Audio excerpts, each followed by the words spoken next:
What's good? Y'all know who it is. Y'all know what it is.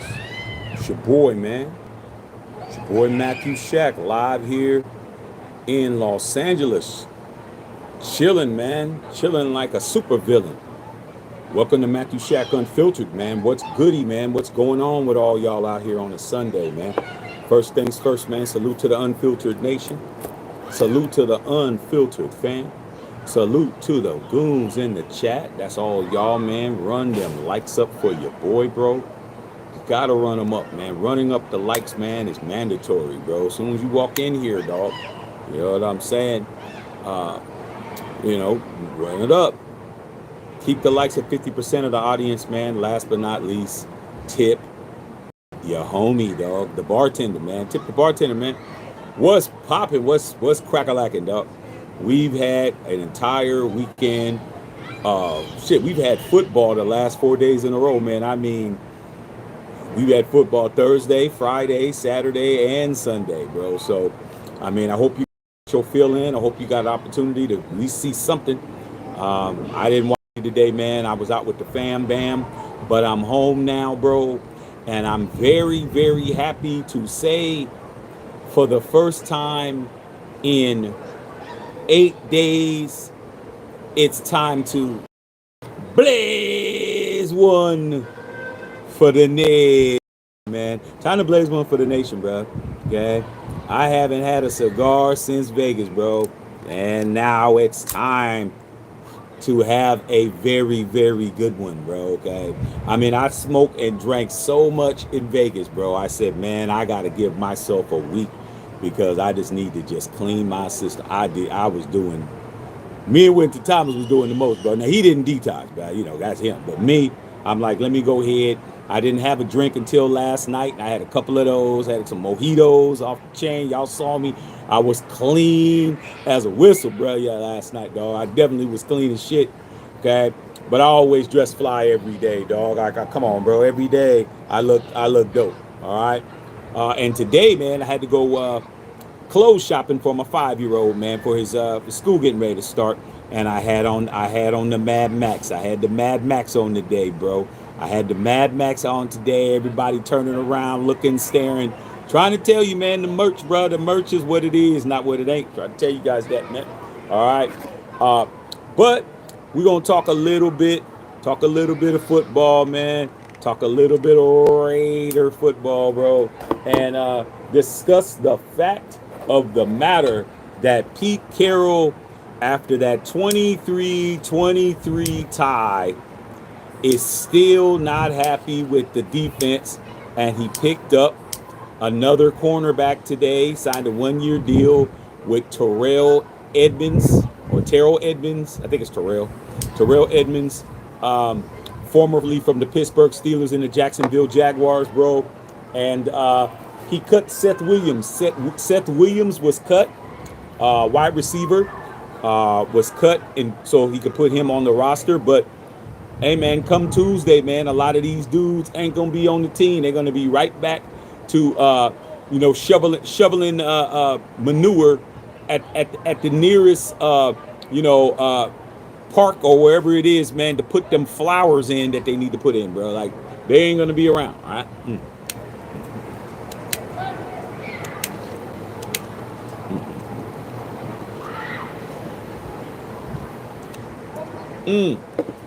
A whole week, bro. I really made sure, bro, that I was doing what I was supposed to do. All right, man, a whole week, man, but no cigar, bro. But hey, I got one now. I'm back on schedule. And I wanted to just give you guys an idea, man.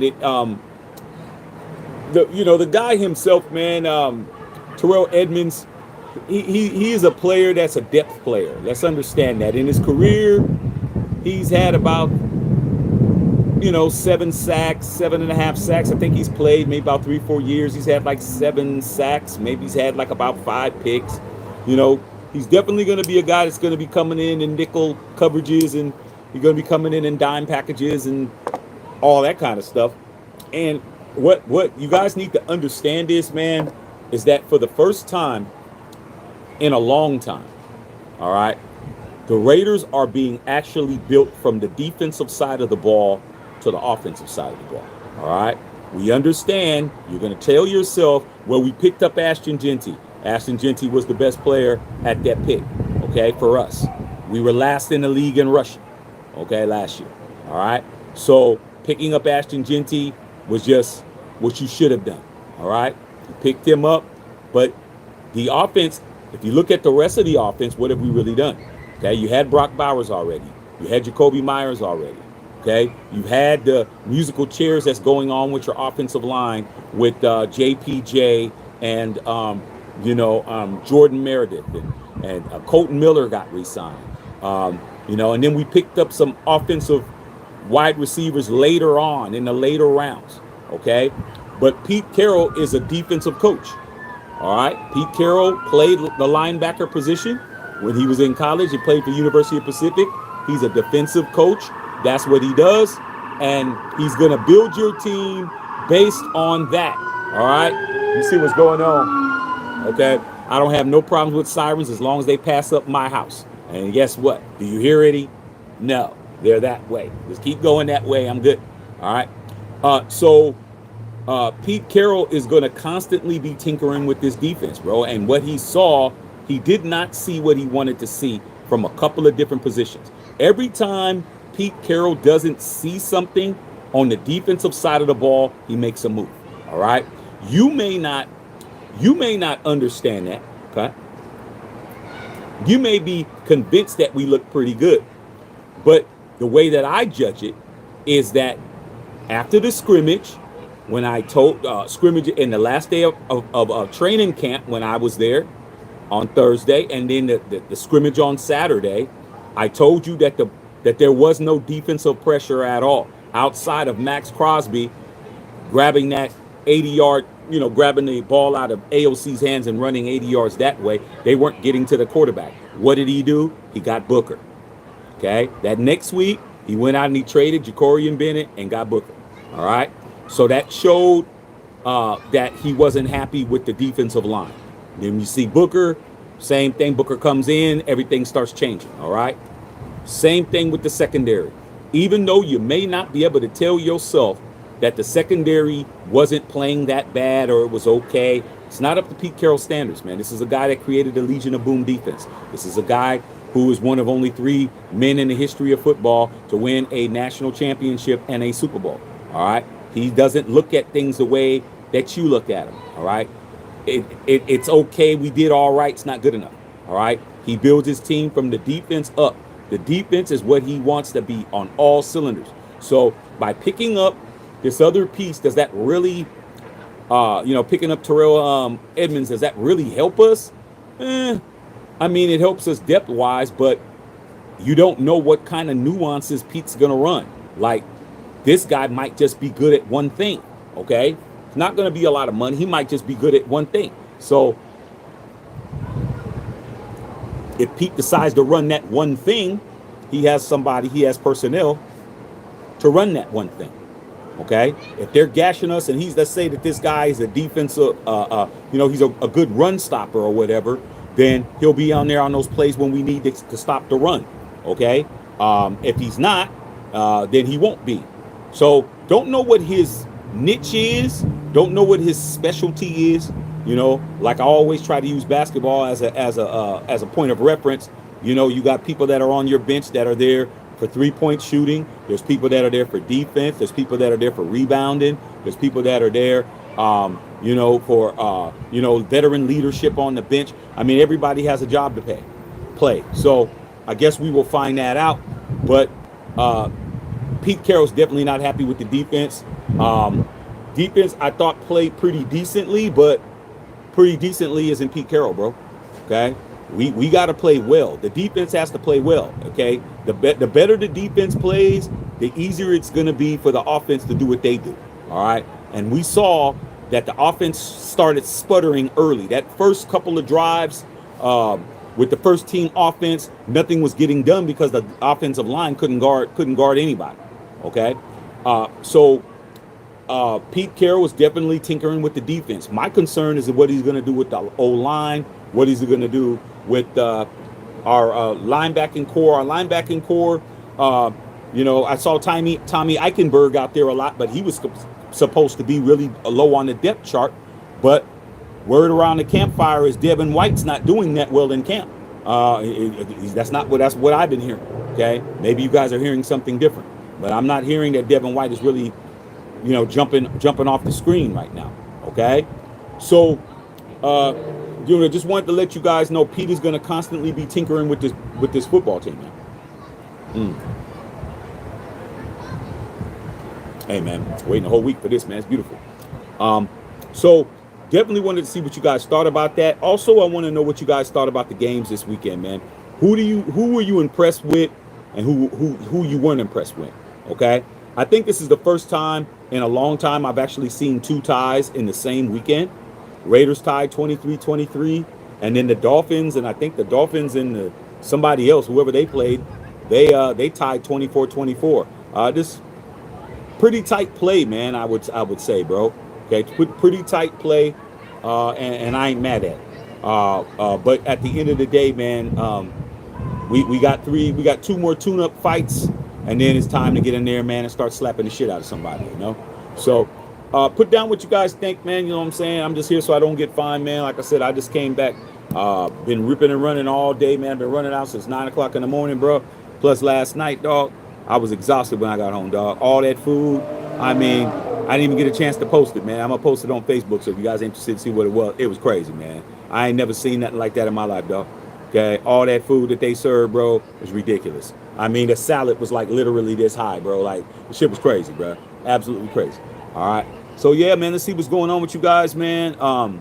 And you guys want to talk about Shedeur Sanders? We could talk about that again. You could talk about Shiloh. Shiloh was out there balling too. Those Sanders boys, the Sanders boys are not playing.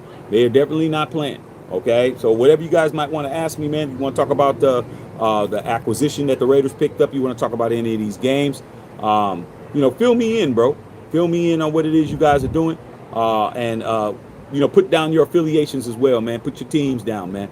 Let's do it. Let's do a sound check. Get on here, man. Put your team down, represent. Say what you want to say, though. All right, man. Like I said, I'm just out here chilling. Finally getting to smoke a cigar, bro. Okay. All right.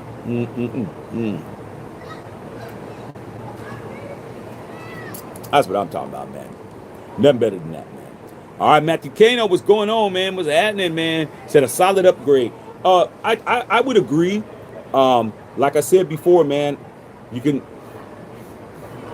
never have too many cornerbacks, man, if you're going to be running different type of schemes. The problem is your cornerbacks is only as good as the ball pressure. It's only as good as the D line that's pressuring the quarterback, man.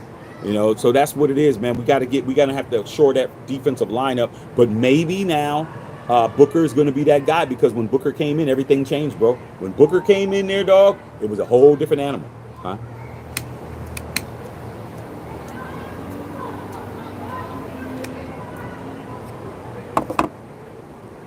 Oh, man, wonderful, dog.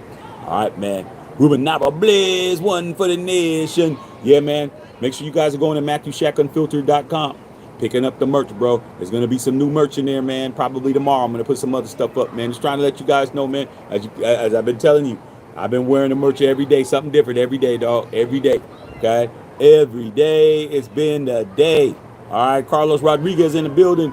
Justin Saab, what's going on, man? What's happening? We chilling, brother. You already know Egalitarian, what's going on. Salute to the goons in the chat. Always salute to them. Okay, Louis G, what's good? I'm out here in Vegas, man. Watched the Raiders this morning in training camp. Hey, dog. Hey, man, I hope it wasn't as hot as it was when I was there. It was 110. But the Raiders did a great job of making sure you were hydrated. I hope you had a good time, bro. Hope you got some autographs. If you brought your family or your kids or something, hope they got an opportunity, bro. But yeah, man. Yeah, you're where you need to be at, bro. You definitely need to be where you're supposed to be. All right, man. Bill Holloway, what's going on? Big Beezy, what's happening? Pete Carroll's not playing. Wants the middle of that defense. Yeah, he's not playing games, dog. He definitely is not playing around, bro. He's definitely making it clear. I'm not here just to be here, bro. Pete's not playing, bro. Pete is definitely not playing. Okay. All right, man. We're gonna keep it gangster. All right, man. Like I said before, bro. Hey. All right, man, it's my first cigar in 8 days, bro. Not that I have to do it. It's just a lot of times I just want to test myself and see how long I can go without doing it. You know what I'm saying? Like sometimes I'll be like, nah, I'm just gonna go ahead and wait until I'm ready. Okay, it'll be a week later. I mean, I haven't smoked a cigar. I think, Bill, remember when I told you when my son came, I didn't smoke a cigar for 6 months. Now, after he was born, I smoked a Cuban, and then I smoked a cigar for 6 months, man. And then I was like, okay, it's time. All right.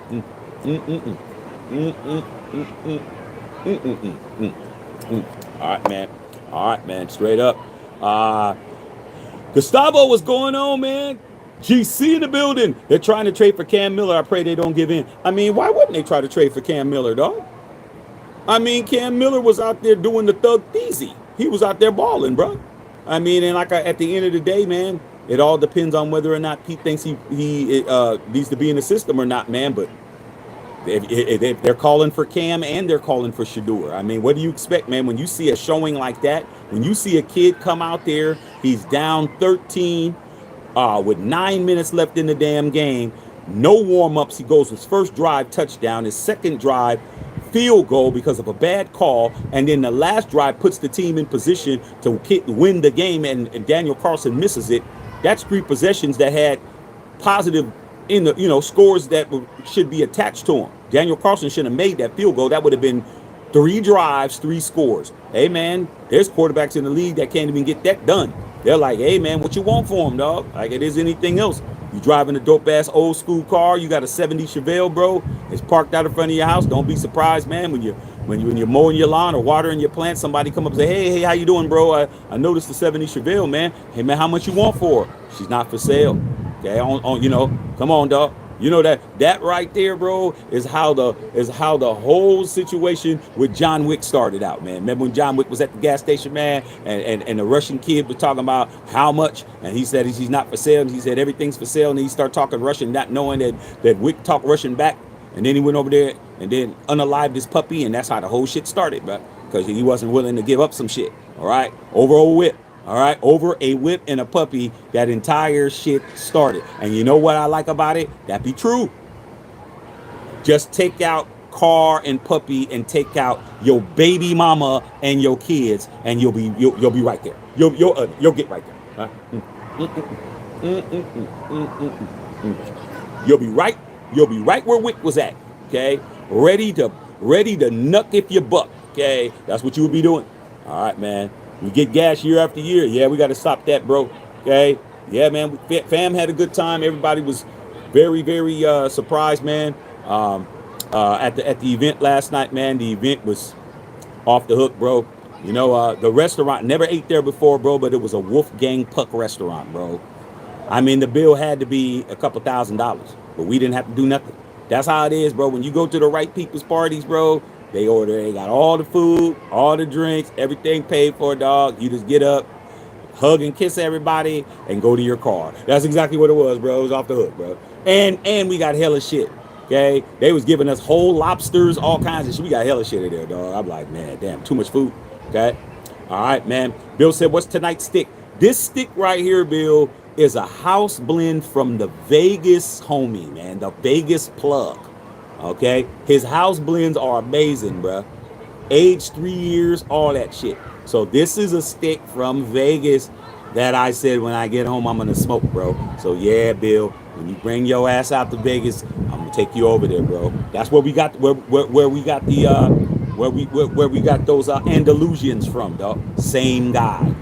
His house blends are ridiculous, man, and they're not even that expensive. Okay, they're very cheap. I mean, 7 days without cigar, bro. It is what it is. All right, man. Let's get these likes up. All right, man. Yeah, I'm smoking a little something, dog. You know what I'm saying? I got something in the works. I got a couple of things in the works. You know, when I say that, man, you better get ready. And man, you know what I'm saying? Okay. For you skinny jean wearers of the nation, you better get you a belt. Okay, because you're not gonna be able to pull your pants up on this one, bro. You're gonna have to get you a belt. All right. Mike Hurd in the building. What's going on with the Who Days? Okay. All right, man. You smoking on that Garden Shit Show pack? Now, I'm not smoking on either one. I've been smoked those packs. I'm smoking on the Shaq Had a Beautiful Weekend pack. Okay. Shaq Had a Beautiful Weekend pack. Everything don't have to be about somebody else, Justin Saw. Sometimes you're smoking for yourself. Okay. Sometimes you're smoking for yourself, bro. All right, because I saw Pete's really trying to make sure we have plenty of depth. I mean, we have to. I'm glad Peter's the coach. Okay, I hear them sirens. Yeah, man, they keep going. Like I said, man, I mean, this is LA, dog. This is the second. This is the second largest city in the United States. A lot of you guys don't seem to understand, bro. Okay, LA is the second largest city after New York, but per mileage, as far as how many square miles, LA's bigger than any city in the country, bro. There's always going to be a siren. Somebody always needs an ambulance. Somebody needs the police. Somebody needs something. As long as they don't stop over here and they keep going, I'm good. Of course, there's going to be sirens all over the place, and they're loud as shit. But at the end of the day, I looked over my shoulder. He kept going. That's all that matters to me. He's not here. All right. All right. O-line needs a lot of practice. They need a lot more than that. Okay, South Central, what's going on? What's going on, man? How you feel about Sanders? You think he played his butt with the Cleveland? Yeah, we have a video on that, South Central. Make sure you check that video out. But Shador definitely had these haters in shambles, bro. I mean, they trying to, like I said, move the goalpost with him. Well, now let's see him do it with the starters. These dudes are dumb. These dudes are casuals, bro. The starters were out there. He was out there with the third string offense, and Carolina was out there with the first string defense, and he cooked them. And now they're saying, oh, it's Carolina. Anybody can do that. Dude, Carolina Panthers is a National Football League team. I mean, if they're on the schedule, they're on the schedule. I mean, what is he supposed to do? Oh, well, no, I don't want to play them because they're the Carolina Panthers. No, these people are just jacked up because they can't fathom the fact that he actually balled, man. So yeah, Shador balled, man. He should be the starter. All right, man. Pittsburgh Steelers all day, man. See what's going on. Bill says I'm grocery shopping. Hey, Bill, you gotta do what you gotta do, dog. I know you about to buy 14 elephant asses. I know you're about to buy some elk skin. You're about to do a whole bunch of shit with your hunting ass. You're about to definitely make it pop. All right, man. Okay, yes. All right, man. That's what it is, baby. It's dressed in silver and black. I mean, that's the best colors to wear. Red is in my blood. I hear you. Snub, snub. Have you seen Ted McMillan and Bryce? You think they're going to be dangerous step for the Panthers? I'll tell you this right now, bro. Bryce Young looks a lot more poised in the pocket. The last year or two, he's been looking like a deer in the headlights. I really thought that he wasn't going to be the starter this year, bro. But he looked poised. He looked like he's matured. And Ted McMillan was a beast, man. I know that he was a beast in college. So I think that the Panthers have a good young team, dog. They picked y'all got Trayvon Merrick over there. It would have been nice to see First and Renfro out there with you guys, man. But I guess he's going to be playing on the first team or something. I think the Panthers got a nice young team. If you guys build around and make good situations and pick up the right players, you guys can start making some noise, man. I don't see why. I'm glad to see Bryce Young is now getting a little bit of poise. It's good to see that. Okay. Yeah, you got to go check out training camp, Justice Saw. It only took me 51 years to go. I never got a chance to go to Napa. I never got a chance to go to training camp. Training camp's cool. I like going. Okay. It's actually real fun, bro. Then I get a chance to talk to the players. I mean, that's probably a good chance for you to talk to as many players as possible because they're going to come right over to you. And at the game, you'll be lucky if you can get a fist bump from somebody or at least a wave or some shit. Man, training camp, they run out and sign autographs and talk to the fans, and you get a chance to talk to them. So you should do that. You definitely should. Man, the pool is cracking out here, bro. I'm glad I ain't out there. There's absolutely bedlam out there, bro. I'm looking at it right now. Okay, they're seeing these shooby doobies. They probably under the awning. I see a whole bunch of crazy kids out there. Okay. All right, man. Yes, sir. I'm enjoying myself, big dog. I'm having a great time. Always wanted to go. Yeah, I never got a chance to go. Literally a couple of days ago, I was saying the Raiders should trade for this guy, brother. Oh, that's dope. Hey, man, you know what you need to do? You need to, if you got it like that, Slam and Sammy, if you got that kind of connect with how things go, you need to start talking about Michael Parsons being traded to us too. I mean, why stop? If you're right, you're right. Okay. If you said that a couple of days ago and he came over, you need to start talking about Micah Parsons, man. Get that shit happening too, since you got it like that. Let's roll, bro. I believe in you. All right. Snub, snub. What was everyone's opinion on Tavis Hunter playing both sides? Did he look gas or was he on defense at all? He looked like he wasn't trying to tackle. I really didn't expect to see much because Travis is, he's feeling it out. I don't know if he's really going to be playing both ways when the season starts, man. So anything that he did do was probably just him having an opportunity for him to, test it out and see the coaches see whether or not it could be done. But he's definitely going to be winded without question. It's definitely going to be a lot of wind. Okay? All right. Definitely going to be a lot of wind. All right? No doubt. All right? Travis Hunter is playing like he's in college. This is the NFL. He had a different ball game. Yeah, I mean, give him a chance to adjust, man. I mean, he's only had one game. All right. Isaac Norales in the house going with the $5 dono, man. Appreciate you. Hey, Shaq, Seahawks and representing, man. Raiders did all right. I like Miller. Let him cook. Slow and low respect. Hey, man, it was all good, man. It was a good game.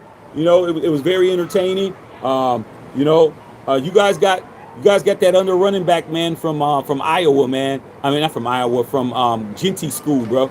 Your running game was pretty cool. And we'll see.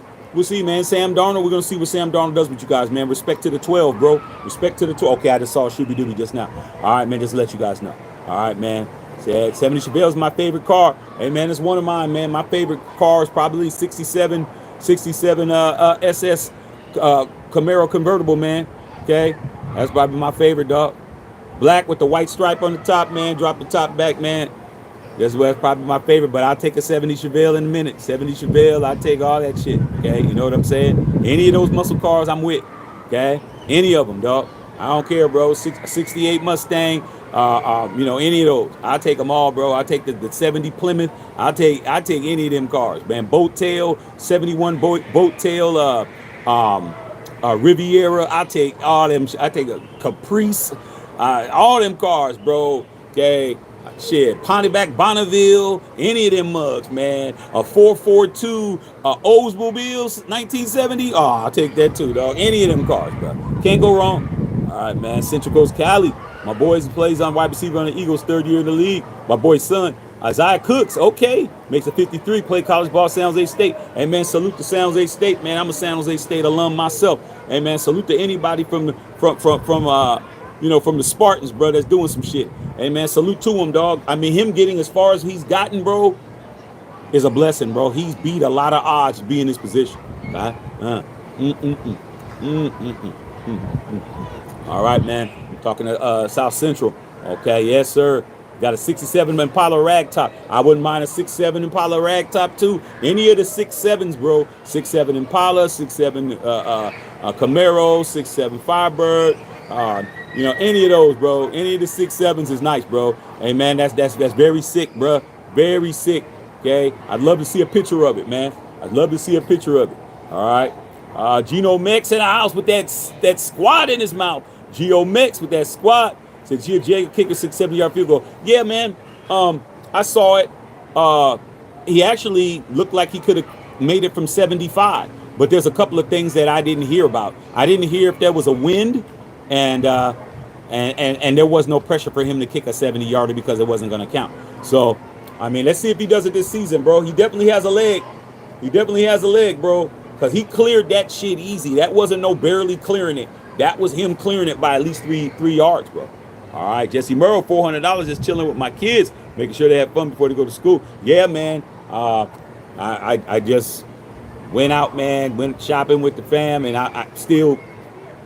My wife bought a bunch of stuff that she wanted to buy. I didn't see nothing out there that I wanted him to be having. So I got to get out there and get out there on my own, bro. Because I got to have my son got to be looking the right way, man. He starts kindergarten. He got to walk in there like I would walk in there, okay? Fly. He's going to look fly, but he needs to look flyer. All right? Straight up, man. All right, man. That was an awesome 70-yard kick. He won't do a lot in the real game. Yeah, man. I don't think they're going to try that one, man, unless it's desperation. They're not just going to kick a 70-yard field goal to make a record. When was it Jason Elam or I think it's tied. I think Jason Elam and your boy Justin I Need a Massage Tucker. I think they kicked what was it, a 66-yarder Both of those were in positions where they needed to win the game. So I think if you want to get fired quick, just get out there and try to kick a 70-yarder for bragging rights. I think that's a good way to get fired as a coach. All right. Mm, mm, mm. All right, man. Snuff, snuff. Okay. All right, man. Beautiful weekend pack. Yes, I had a great weekend, man. Born and raised in South in Los Angeles. I know. Okay, for sure. Snuff, snuff. I was upset that Caleb Williams didn't play. Every other star was playing this week. Preseasons. I think he needs more reps. Well, you got to understand, man. They got a new coach, man, over there now, man. They got the offensive coordinator from the Lions, man. Ben Johnson's over there now. So I think Ben Johnson is thinking, he's coming from the same division, and I don't think he wants to. I don't think he's playing them because he doesn't want to show his hand. I think that's probably what it is. And Caleb comes out. If Caleb doesn't start playing and he comes out flat, that'll be on Ben Johnson, bro, for not giving him the reps. But I think Ben Johnson's trying to hold his head on the element of surprise or something, dog. I guess we'll see. He said Sitka, Alaska, largest city by a mile. Okay, well, like I said, I mean, Sitka, Alaska. I mean, that's definitely one of those. Hey, man, I bet you $25, Sammy. I bet you $25 you can't name the biggest city. Okay, I mean 1 mile. All right, yeah, okay. I mean, technically, we can probably get some unincorporated areas and add to it. But I mean, anything that's in the continental United States, I think I'm right. But hey, it is what it is. That could be a beer bet. Okay, official Meach. I hope Cleveland doesn't do him like they did Baker. Hey, man, Baker. To be honest with you, man. Baker Mayfield did it to himself. Baker Mayfield was too busy worried about doing those commercials when he was acting like he was living in the stadium and his girl, he was doing all that shit. When he got booted from there, that's when he decided to concentrate on football. You haven't seen Baker Mayfield do no commercials outside of those Heisman Trophy ones. Baker Mayfield ain't on nobody's TV. He got down to Tampa Bay, put on his hard hat, man, put on his steel toe boots, and started kicking some shit out there and started playing football. So, Shador, I haven't seen any commercials, but I guarantee you there'll be a few by the time season starts. When Prime is back playing, Colorado's playing, there'll be some kind of commercials with the family. All right, so we'll see. Justin Saw, I'll tell you what, though, Trey Lance is coming for Justin Herbert's job. Hey, man, Trey Lance ain't playing, bro. Okay? Trey Lance ain't playing. Trey Lance ain't playing, dog. He said, hey, I'm already a journeyman. I'm not even 25 years old. All right, straight up. All right, snuff, Shador Sanders did his thing last night. You notice that Gabriel and Kenny Pickett's face, they weren't feeling Shador scoring TDs. Well, man, like I said before, they shouldn't have felt it. I mean, that's what happens when you think you got something in the bag and you don't. When you shortchange and underestimate somebody, and then they come through and they absolutely posterize your ass. Okay, you gotta, that embarrassment has to kick in. Huh? Said Hunter Renfrow will look like he's going to be the starting slot receiver. I hope so. All right, man. Yeah, Trey Lance. Not going to lie, the Patriots were looking crazy. Hey, man, it's all good. Justin Fields looked good. Hey, man, salute to Justin Fields, man, because he had a dislocated, he still has a dislocated toe, and he's playing on it, bro. I mean, salute to Justin Fields, man. Hopefully this will work out for him. All right, man, I know Raider guy, what's going on? Pootie. What's going on, Pootie? Let your girl know you still him. Okay, Geno Smith, former Jet. Yeah, don't forget to tip your bartender. Hey, not only is Geno Smith a former Jet, Geno Smith is also a former Charger, too. Let's get it right, get it tight. All right, man, yes. Said work on a quick break and get that money. Genty, hey, that Genty didn't look good. Come on, bro. Genty had 3 carries, bro. Come on, man. You guys, the first time that you got on the pallet jack, the first 3 times you didn't line them things up, dog. Cut it out, man. It was 3 run attempts, and when he got the ball, the defense was already in the back. Nobody can run against a defense with no offensive line, so he didn't look good. That's just you guys buying into the hype. If he was on any other team other than the Raiders, nobody would be tripping, bro. Okay, he played 1 series. Okay, that's it. He got the ball. Nobody was there. Nobody there's the block. I mean, damn. What's he supposed to do? Run through 10 people? Come on, man. You guys are definitely reaching. You're reaching, bro. Okay. That's a real lighter. Yeah, but I don't. Hey, come on, dog. Play around if you want to. This got everything on it, bro. Okay. This thing can actually make tacos too, man. If I set the right setting, it'll make me some tacos. All right, straight up. Raw Webb, tell the TL's in here to trade to Cam Miller, Jalen Milrose, get the deal done. Hey, man, Jalen Milrose a monster. I'll take Jalen Milrose. I was telling everybody Jalen Milrose should have been drafted by us, man, but it looked like we didn't know what we were doing. All right, straight up, man. What are you predicting a Rakers record this year? Not predicting. I don't have a prediction at this point. I have an expectation. My expectation is 10 wins. I don't have a prediction because I don't know what we're working with yet. But I'm expecting at least 10 because that's what Pete said. Pete Carroll said 10 wins. I do that every year for 20 years. 10 wins, that's what I do. So I expect Pete to do what he's supposed to do. Get us 10. I don't have an expectation, bro. This team is brand new to me. I'm still looking at the games and looking at and don't know who nobody is. I'm literally watching the game, not knowing, hey man, who's number 47? Who's number 22? Who's number, I don't even know who's on our effing team, bro. Okay? I have no idea. I know Gino's number 7. I know Brock is number 89. I know Max is number 98. I know Genty's number 2. I know Jacoby's number 16, bro. It's like, where's everybody else at? I know Colton's 74, but all these other dudes, I don't know. I don't know these cats. I don't know their numbers. I don't know shit. Okay? I know Jeremy Chin's number 11 because I talked to him. He signed my Max shirt. I know him. Okay? But all these other dudes, man, shit, I don't know who they are, bro. Okay? All right, man. Roderick Smith in the building.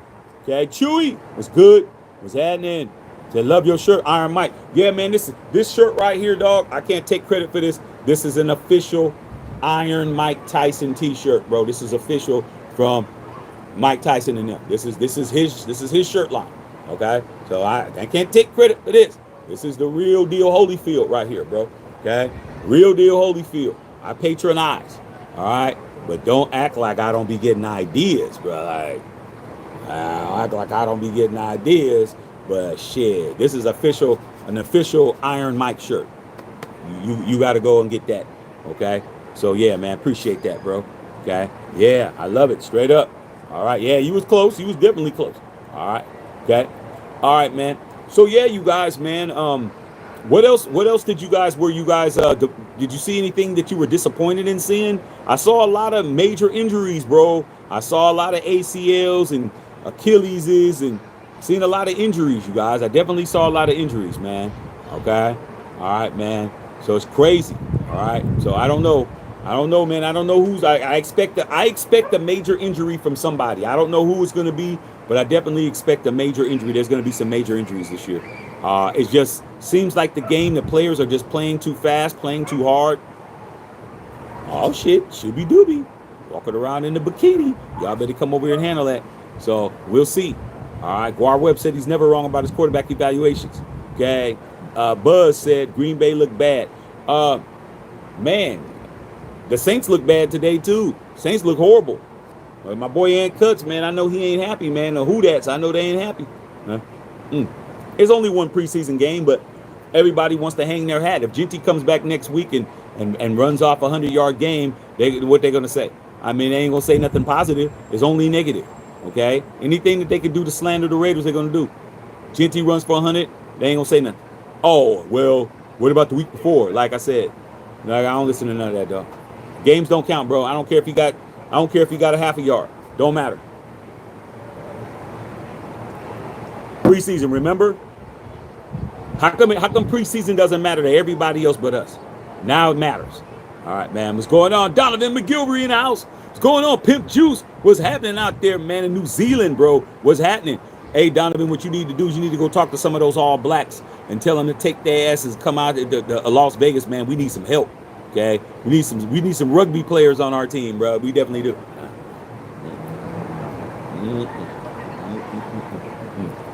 Yeah, you guys. So yeah, man, we definitely are in football season, bro. I guess we'll see what's happening. I am definitely hyped up. This preseason has been pretty good, bro. I gotta admit, it feels good, man, to just see game after game after game after game. It feels pretty damn good, man, for us to be able to enjoy this much football in August. I mean, it's beautiful, bro. It's a beautiful thing. Okay. All right, man.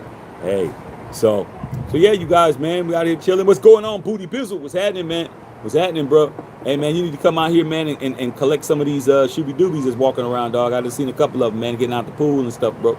Okay, they get out the pool and they got all their hair and they just start flipping that shit back and they doing that, dog. You need to get out here and handle it. Okay. Oh, you're from Nova Scotia. Okay, man, I be getting confused, bro. Nova Scotia, Canada, and New Zealand, I be getting confused, bro. I ain't never been that way. Nova Scotia, New Zealand, and Iceland, all that. Oh, I be getting them mixed up. Shit. Okay. All right, man. What's popping? Okay. Yeah, Nova Scotia, cool too. All right. I know it's cold, man. You better get you an Eskimo. Get you some Eskimo buns out there, bro. Okay. Get you some Eskimo buns out there, bro. Okay. Like I said before. All right, man. Okay. Yeah, I know pop it out in the city for sure. Yeah, you already know. Okay, give us a ha. They all do sound the same. Well, you know what, dog? I'm gonna tell you this right now, Donovan. A lot of people get the Aussies and the New Zealands and all y'all mixed up, but I could tell the difference. I could tell the difference. I may not be able to tell the difference between Nova Scotia's accent and Iceland and New Zealand, but I know Aussie's voice because my boys are from Australia. My boys from Melbourne. So when I hear them, I know where they're from. Okay. I don't know how I know because when I first met them, I heard the accent. I said, "Hey, man." He said, "Hey, you guys from Melbourne?" He was like, "How did you know, bro?" I said, "Because I can hear it. I can hear it. I don't know how I can hear it, but I know you're from Melbourne because you don't sound like you're from Sydney. It sound different." Okay. But to the average person, you guys all sound the same. All right. But yeah, man, it is what it is. Yeah. Just a side funny part, Booty Bang. Yeah. Condor Max flipped off the fans too. Yeah, man, you got to flip the fans off, dog. I mean, Max is gonna ride. He's a ride or die. That's a dude, man. When you're with him and anything goes down, he's in the thick of it. He's not a guy that you got to look for it. Max is binging people before you are. Okay, that's just how he rolls, bro. Some people are wired like that. All right, man, straight up, man. Like the video, let's go. Y'all know there's only one nation. That's true, Raider Nation, straight up.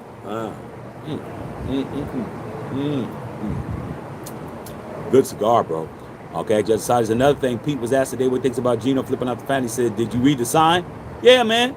The sign said bigger bus. Geno Smith or Jamarcus Russell. Come on, bro. Come on, man. That's very disrespectful and very racist. Very racist to put out there. Okay, so man, Pete's not playing these games, bro. Okay, Pete's not worried about that shit.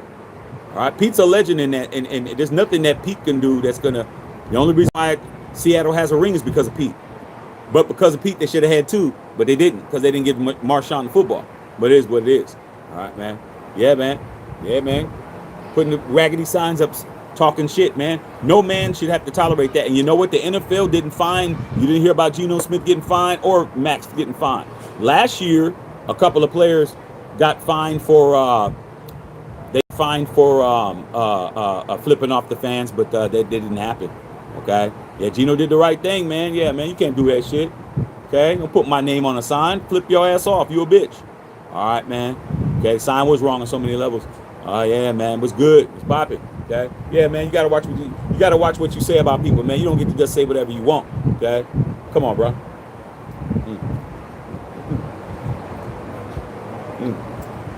Man.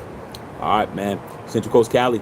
Our O&D lines will always make or break our season. Yeah, I mean, we haven't been able to recover ever since John Gruden decimated our offense, our offensive line.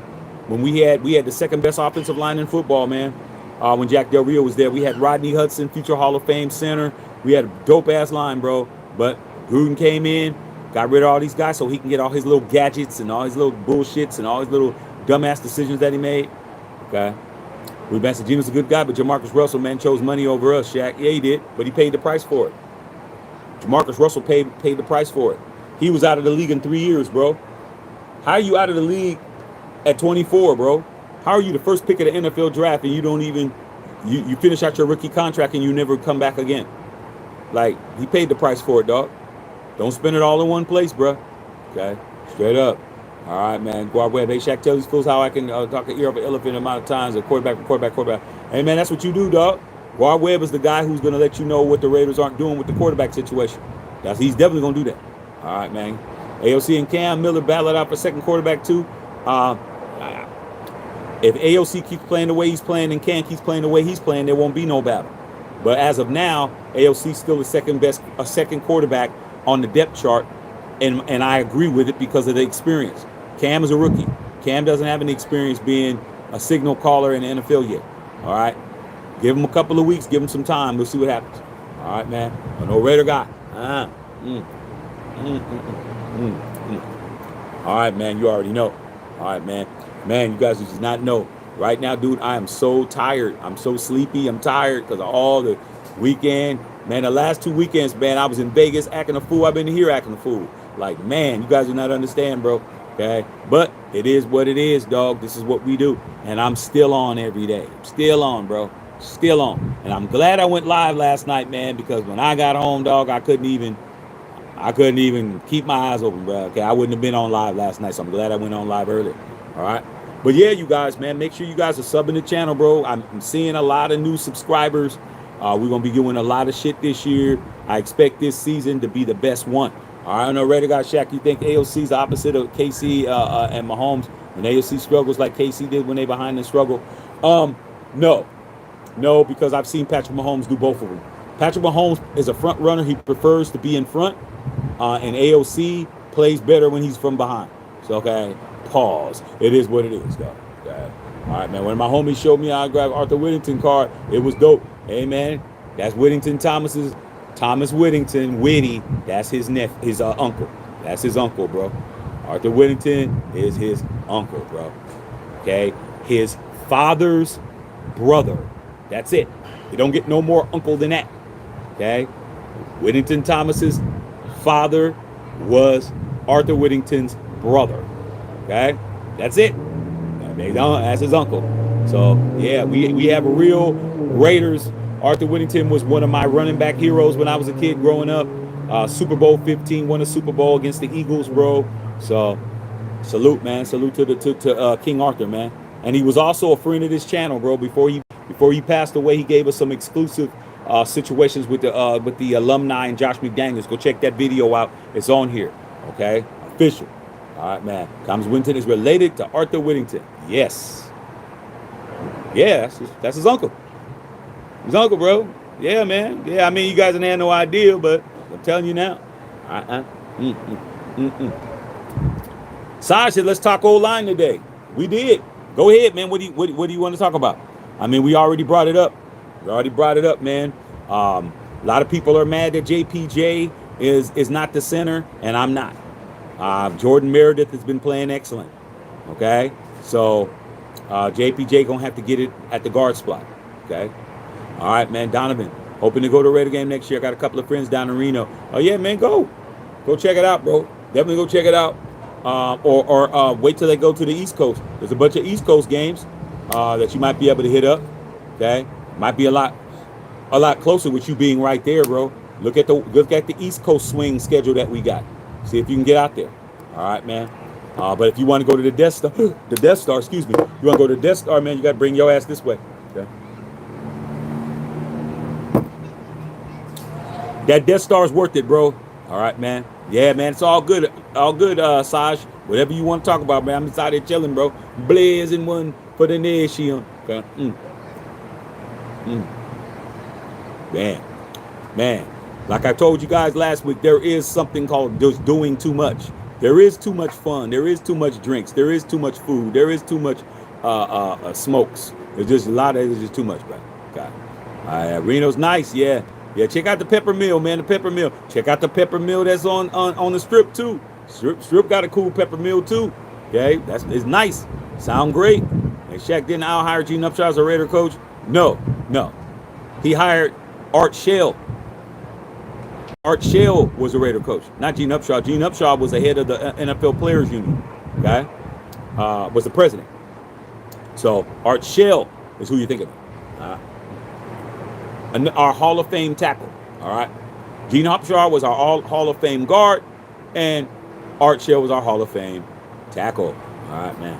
Remember the Pepper Mill? Oh, yeah, man. Pepper Mill when I was a kid, bro. It was trendy, bro, when I was a kid, man. Used to love when my parents would take us there. Okay. And my mom hated, where they have the walk down, drop down, and then they have the fireplace with the blue flame and all of that, man. Man, I remember, man, I used to beg my father, man, could we go in there? But there's a bar. It's a bar. You know, my father was like, no, no, you can't go in there. No, you can't go in there. No, you can't go in there. And then manager said it was fine because something happened and we weren't serving drinks that day, and I got to be in there and sit down there and eat down in there. But my mom hated to be down there, dog, because she didn't want me around all of that. But I like being around all of that type of stuff, if you didn't know. But I just went to the Pepper Mill on the Strip a few months ago. Okay, went down there, man. Sat down there at the walk down 70 style. You walk down and you have the fireplace right there, bro. Sitting there, so it was off the hook, bro. But I remember all of those. Okay, they suck you in that area, yeah. Friend was a GM and he worked there. Yeah, man. I got to do it one time as a kid, but then when I got older, I was doing it all the time. They used to have one in Sunnyvale. I used to go to that one all the time. That was a spot where you could take, because after the club, you know, if you just wanted to get away from everybody's going to Denny's, everyone's going to, whatever restaurants is open, IHOP or whatever. I'm like, yo, man, I'm trying to get her to another area, another spot. Let's go over here. Even though they weren't serving drinks after 1:45, you could still get some food. You could still sit there. They got the videos playing. Man, it was pimping. Okay. You said, how great was Al in his prime? Hey, man, Al in his prime was phenomenal. Like people want to try to hate on Al Davis, but Al Davis has 3 gold jackets. 3.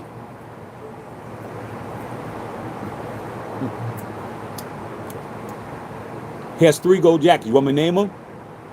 Number 1, owner of the Raiders.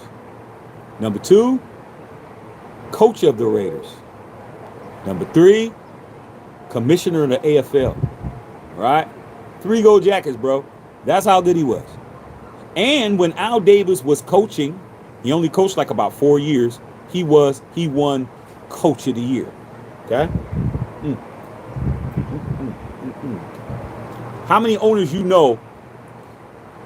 could sit down and draw up plays, man? You got to listen to John Gruden talk, okay?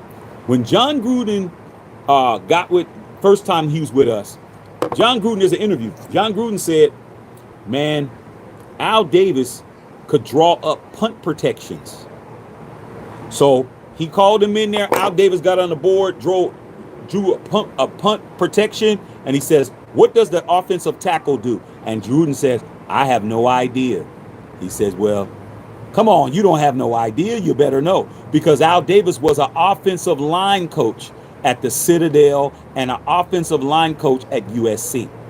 He could draw up punt protections. So Gruden said, I had to learn punt protections because Al knew it and I didn't.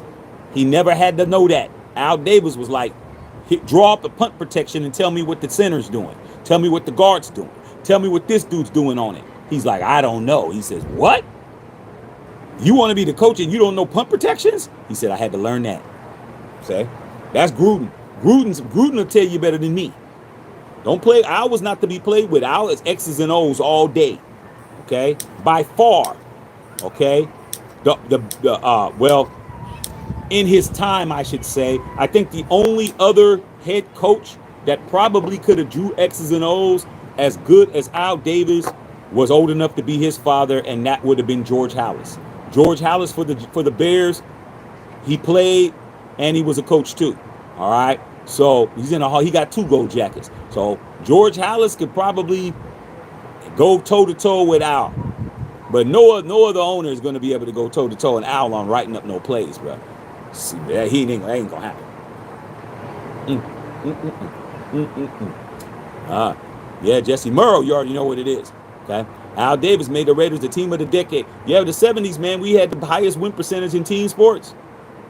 Highest win percentage when I was a kid. We was the kings of Monday night. Things that you guys can never fathom. When I was a kid, the Raiders were the kings of Monday night football. We never lost on Monday night. And we had the highest winning percentage in team sports. Higher than the Yankees, higher than the Lakers, higher than the Celtics. We were beating everybody's brains in. That's what we were doing. Until we moved back from LA to Oakland, and that was that. All right. Okay. Said my favorite Raiders Super Bowl, man. Super Bowl 18, man, against the Redskins, 38-9. My last one, without question. Okay, that's my favorite. That's my all-time favorite because by then I was in high school. I was able to talk shit to everybody. When I won the first two, I was in elementary school.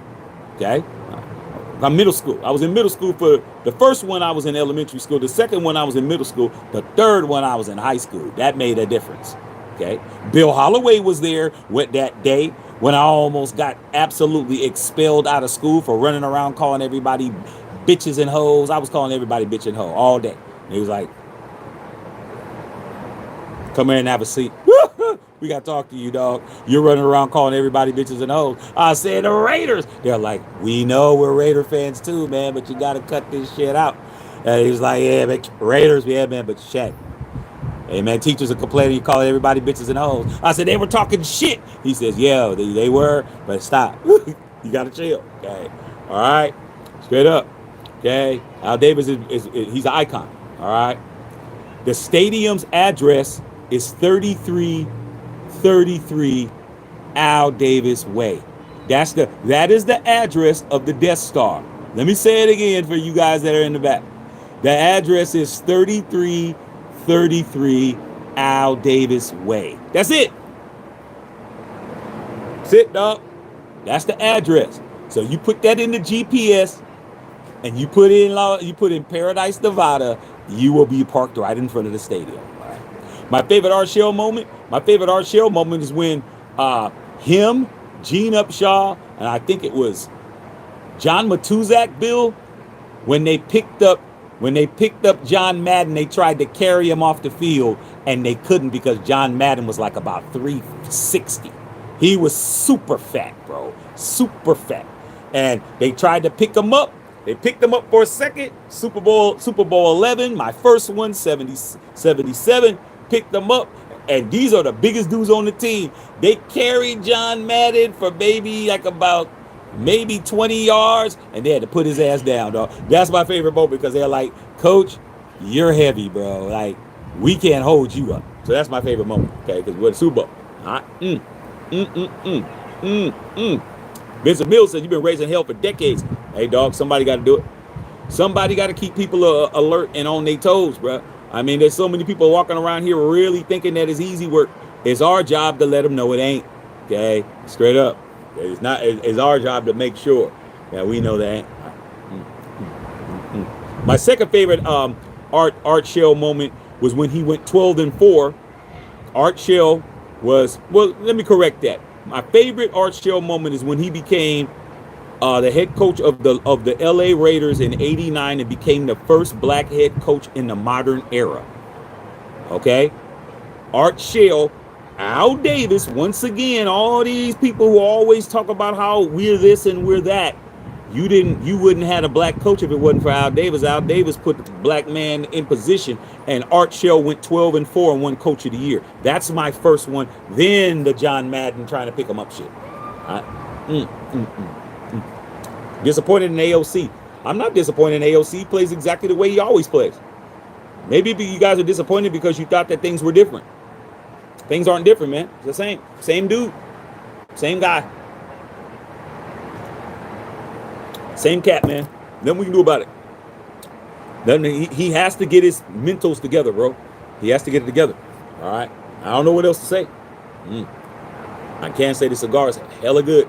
I'm very glad that I took some time off on the Raider guy and refused to have his team stay at any hotels that refused African American players. Yeah, man. Al Davis did a lot of shit, man. Al Davis did a lot of shit. Man, the Raiders did a lot of things that other teams didn't do. Number one, those hotels and motels, and he had black players not there. He wasn't there. Al Davis is the first owner to ever draft a black quarterback in the first round. Okay? All right, man. There's a lot of things he did. First person to ever put a quarterback, a black man as a head coach in a modern era, bro. Hadn't happened since the 20s. Okay? Al Davis. First person to ever have a woman general manager, and Amy Trash. A lot of shit that Al did, man. A lot of shit, okay? Al's a legend, bro. We don't care what if you like him or not. We don't give a shit. We don't care. We know what it is. All right, straight up. The first head coach, first owner to ever put a Hispanic head coach in Tom Flores. Okay, first person to ever do that. Like first person to ever put a black man in position, and the first man to ever put a Hispanic man in that position, the same dude. I mean, like I said before, a lot of you guys got a lot of catching up to do. You guys can bark, but when it comes down to things that really matter, y'all don't do shit. Y'all don't do what we do. Okay, straight up. Which Raiders Super Bowl should you watch? Watch them all. If you're gonna watch them in order. Watch 11 first. Super Bowl, you can see all of them on YouTube. Watch Super Bowl 11 first. That's the first one, bro. Right here in Pasadena. Watch that one first. You'll see how dominant we were, bro. See how dominant we were. Then after that, watch Super Bowl 15 with the Eagles. Then after that, watch Super Bowl 18 against the Redskins. Watch them all, bro. But watch them in order. All right. You are Howie Long for Christmas. For Halloween. Hey, man, Howie Long's him, dog. That's that homie. All right, man. Rotor Gun said out there was getting nothing but love from the Raza. Well, of course, bro. Well, of course, man. You won two. The Raza won 2 Super Bowls. Okay. All right. You won 2 Super Bowls with a Mexican head coach and a Mexican quarterback, bro. They don't get no better than that. And me and Bill Holloway, Jim Plunkett, grew up in our neighborhood. Okay. His parents lived in our neighborhood.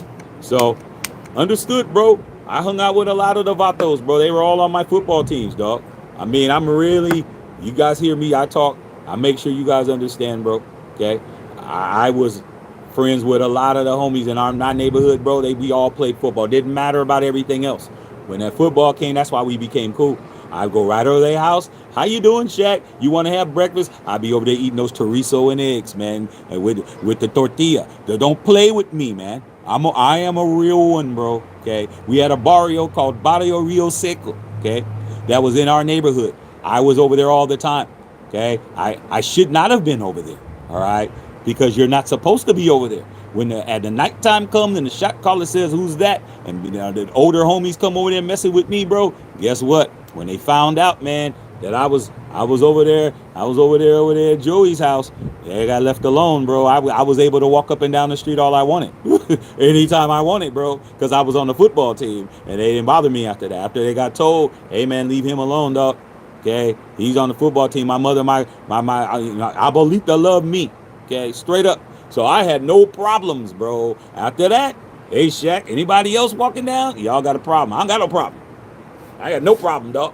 Okay, I play football with all them cats. All right, so definitely, bro. All right. No, I never got to meet Jim Plunkett, man. Never got to meet Jim Plunkett. Okay, but his parents, all the time. Okay, they were both blind. Mr. and Mrs. Plunkett were both blind. Okay, but their his older sister and brothers used to take care of them. So we'd go over there for Halloween, man. They gave out the best candy. You go to the Plunkett's house, they giving you big ass bars. They try to give you them small little little snack sizes. Not at the Plunkett's house. The Plunkett's house gave you full candy bars. Man, I used to go over there, man, tell my brother to go up there twice. I go up there, man, you wait. Go over to the Plunkett's. Hi, Mr. and Mrs. Plunkett. They come out, man, they just give you big ass, the whole candy bars and shit, bro. Big ass, Hershey's, like the Hershey's, candy bars and all that shit, man. The Snickers and all full size. Go up there. Hey, man, tell my little brother, man, you go up there and go get some more, bro. They were the only people in the neighborhood that gave us full candies like this, bro. Straight up. I was like, man, Mr. and Mrs. Plunkett. Okay. Straight up. Huawei said media sort of Raiders more than their fans can trash us. Hey, man, media has never been pro Raiders, bro. They've always been against us. But if you're looking for somebody who don't like you to give you props, there's something wrong with you. Okay. That's like me going to a Ku Klux Klan rally saying, "Hey, what's up, fellas? Hey, how come you guys aren't giving me hugs and telling me I'm the greatest?" Man, you don't go where you're not wanted, bro. Media don't like you. Okay. Media didn't like us when we won our Super Bowls either. We didn't give a shit. We won them anyway. All right? You got to stop trying to get love from people who don't love you, man. It is what it is. Stop it. They don't love you, man. Okay. And guess what? We don't love them hoes. I'm out the door, and I'll be. Ask Snoop. All right. Because Merle Shaq said, "What's up to the kids yesterday? They loved it. All respect. Hey, man, kids are pure, bro. They're the last pure thing we got on this planet as a kid, bro. Kids, they learn how to become effed up adults. Okay? You can put kids of any race together and if they don't know, no, they ain't been taught, they'll play. They won't even talk about each other, bro. You sit some toddlers down, they'll play. They don't have no problems. You're taught all this bullshit. You're taught the racism. You're taught the privilege. You're taught we got to do them this way and that way and all of that shit. You learn that shit. It's not an innate thing. Them kids don't come out that way. They will play with you. They have no problems. Okay. So kids are the last pure thing we got. And guess what we do? Try to unpurify kids, get them to do all kinds of crazy shit. By the time they're in middle school, they're unruly, bro. Ain't nothing worse than a middle school kid is the worst because they're in between childhood and teenagers. Them they wild. They're just like, man, 6th, 7th, and 8th grade, those are the worst ones, bro. They worse. Because at least by the time they get to high school, they've already converted over. They're already going to do what they do. And the kids are learning it. Them in the middle, they confused. I'm telling you, man. So, yeah, man, salute to your kids, bro. All right, you already know. Mr. and Mrs. Plunkett was great, man. Absolutely great, man. They were great people, bro. But there was a couple of rules in our neighborhood, bro. Number one, Mr. and Mrs. Plunkett lived on a cul-de-sac. So when you go to, for those of you guys who know what a cul-de-sac is, it starts like this and then it goes into a court. Some people call it a cul-de-sac and then it goes like that. So the Plunketts, they lived on the start of the cul-de-sac, but their stairs wrapped around. So you had a property that was like a U. So their house was here. So you're coming down this street and then you got to turn this way and then cul-de-sac and then it goes straight again. There was a rule in our neighborhood, bro, because the kids would like to, cut across the lot. They didn't want to go all the way here and then turn and then go all the way. Nah, you just cut across the grass. Then as they would cut across the grass, you start getting those, the dirt, the grass wouldn't grow there. So, man, the OGs was like, man, you don't walk on Mr. and Mrs. Plunkett's grass, okay? They had nice grass. They were always outside working on the plants and all that shit. So nobody walked on the Plunkett's grass, bro. I don't care who you were. You wanted to get your ass beat up. You wanted to get your ass having a problem. Don't walk on the Plunkett's grass. We walking, hey, man, get up Mr. and Mrs. Plunkett's grass. We would do that shit, dog. They were the only people in the neighborhood we had that kind of respect for, dog. Like, hey, man, trust me, when Halloween come around, bro, and Mr. and Mrs. Plunkett never, you know how in neighborhoods, man, you have certain people, they don't want to participate. They just cut their lights off and shit and just have it totally dark because they don't want to deal with the kids. I still was one of them kids that went up a ding dong. We're not serving this year. I'm like, why not? Why not y'all serving, man? We coming. You could throw some now laters. I say, hey, give us some money. And I've even had that where I went to the door and they said, well, we don't got no cash. We'll give you some money. She gave me $5. I was like, shit. Everybody knocking on that door. She gave me $5. Okay, I did all of that, man. But yeah, Mr. and Mrs. Plunkett was great. They were great, bro. Great people. All right, man. It is what it is, not what it ain't. Said, who would you say is the number one Raider hater, Shaq? Al Michaels. That's easy. Al Michaels is the number one Raider hater in the history of Raider haters. He's number one. But we earned that. Al Davis really clowned Al Michaels, bro. He clowned him, all right? Years ago, Al Michaels was saying something crazy about the Raiders and Al Davis and all kinds of shit. And Al Davis said, well, I'm going to paraphrase, but Al Davis basically said something along the lines of, I think Al needs to be more concerned about where his wife is than us. Oh my God. Al Davis said that Al Michaels need to be more concerned about where his wife was than worrying about the Raiders. Oh man. Oh, Suki now, bro.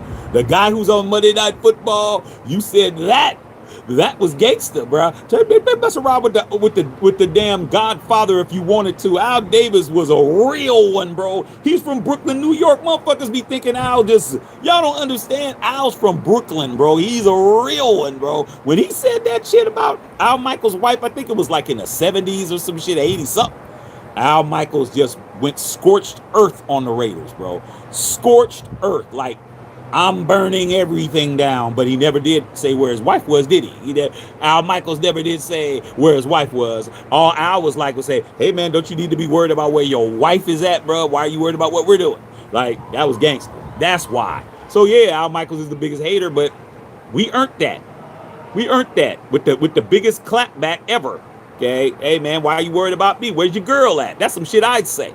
Okay, hey Shaq, hey man, you guys ain't shit. Hey man, well you know you need to be concerned about where your girl is, dog. I saw her getting out of Big Chubb's car, dog, and you know she was licking her lips. She was licking her lips. You need to go over there and deal with that. Like I said, you got to know how to make somebody feel it, bro. Don't start talking about me when you got better things to worry about, bro. Okay, you might want to brush your teeth and her teeth before you even talk to her, bro. I'm just trying to help you out, bro. Okay.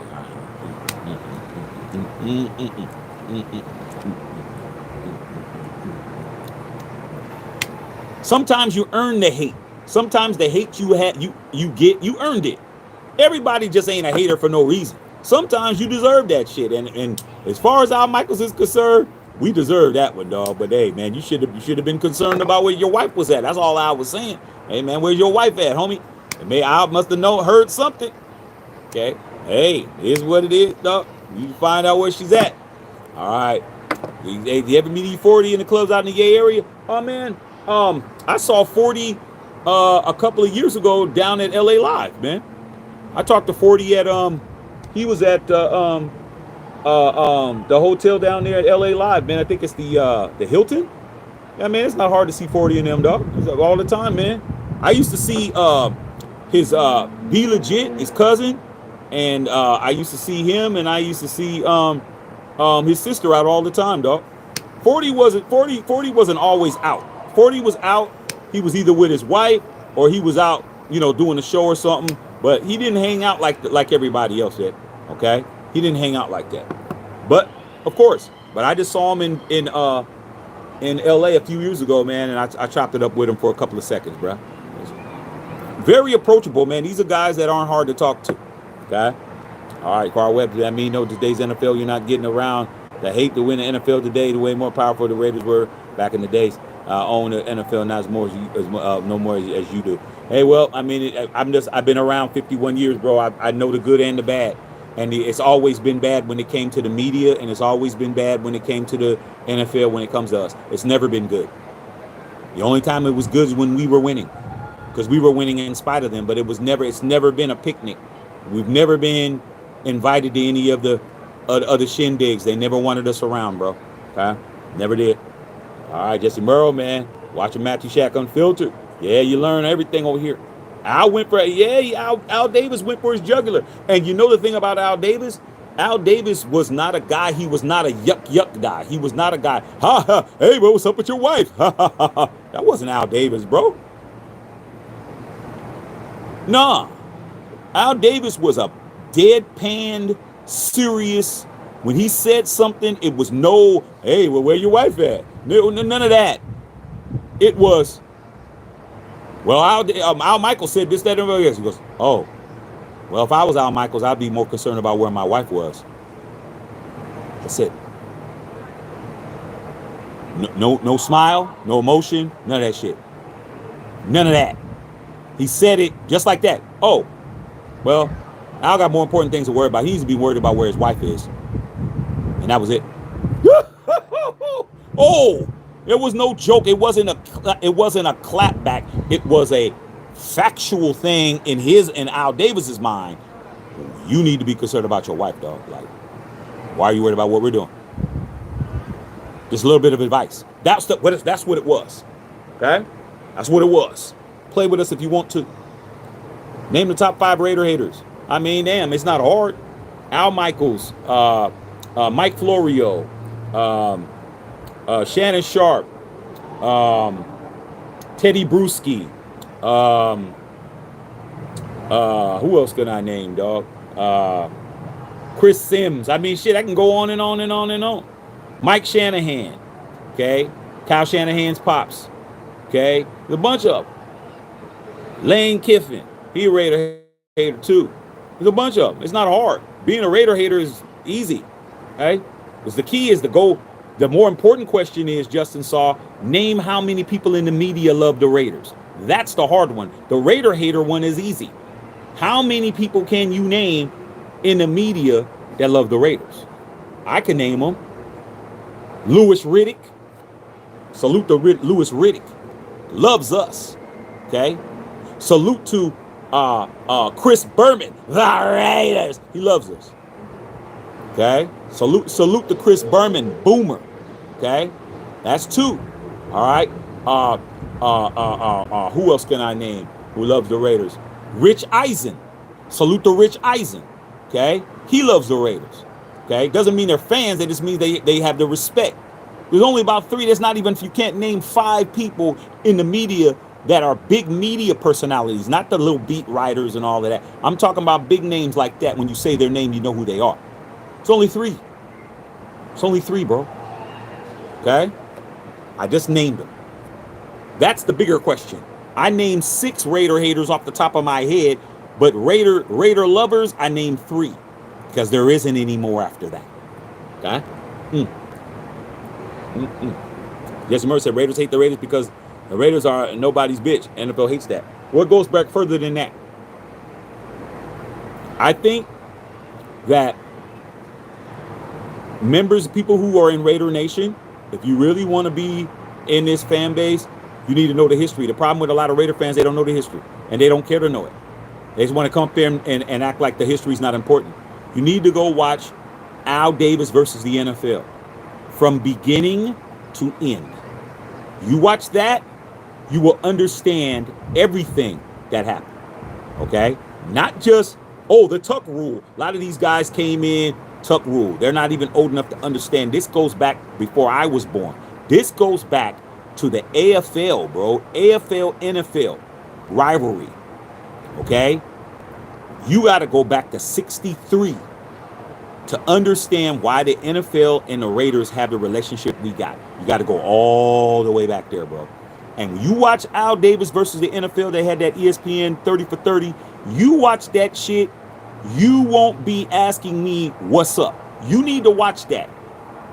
And you need to watch it and pay attention. Don't watch it flipping through your phone. Don't watch it, man, while while your girl's trying to get frisky with you. Watch that shit and be attentive. Don't be sleepy. None of that shit. You watch that, bro, you won't have any ambiguity of why we get treated the way we get treated, because it goes all the way back there. Before the Raiders were even in the NFL, it went back that far. That's how bad it is, bro. You talk about some from the beginning hating somebody. Just think about somebody, the first time you met this cat, you didn't like his ass. And then as you got to know him or grew up with him, it just got worse. Now, you wouldn't care if his ass was on fire. You wouldn't even pour a bucket of piss on his ass. That's how bad it is. It started off bad from the beginning, from day one to day now. I'm telling you, I know it. Trust me. I've watched that a dozen times because there were certain things that I heard about that I didn't know. Okay? I had heard about it, but it's before my time. I wasn't even born. I wasn't born. My parents didn't even know each other yet. Okay? It goes back that far. All right? Pete Rozelle and Al Davis.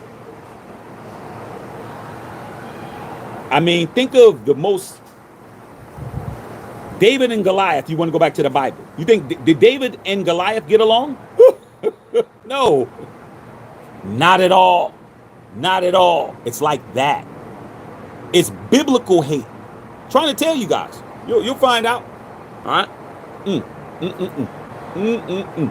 Booty bang. You're absolutely right, Shaq, when you said that Pete's a nice guy because he gets on that field. Hey, man. You got to know when playtime is over, bro.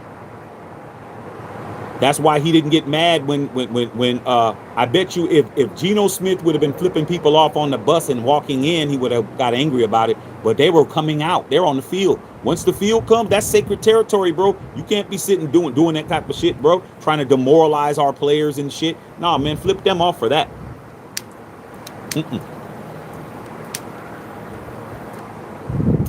We have people say, oh, the Raiders don't have any class. Man, shut your ass up, dog.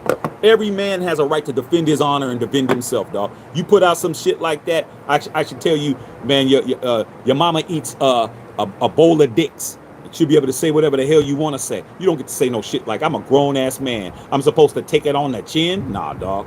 That's for you to do. You're the dribbler. Okay, you're the one that's dribbling. I don't dribble. Okay, I don't do none of that. All right.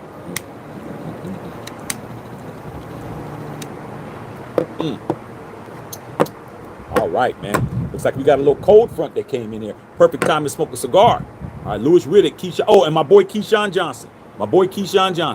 Okay. Like I told you the Keyshawn Johnson story when me and my wife met him, dog, at the wing restaurant, bro. And he watched the game with us. Raider Nation. Okay. And Key. I forgot about Key. That's the homie too. All right, man. Stephen A. Smith. Nope. Stephen A. Smith ain't no damn Raider hater. I mean, ain't no damn Raider lover. He's a Pittsburgh Steelers fan. Of course he hates the Raiders. But he hates the Cowboys too. So that kind of balances it out because he doesn't go hard on us like he goes hard on the Cowboys. I mean, he hates the Cowboys with a passion. All right, man. Steve Mariucci,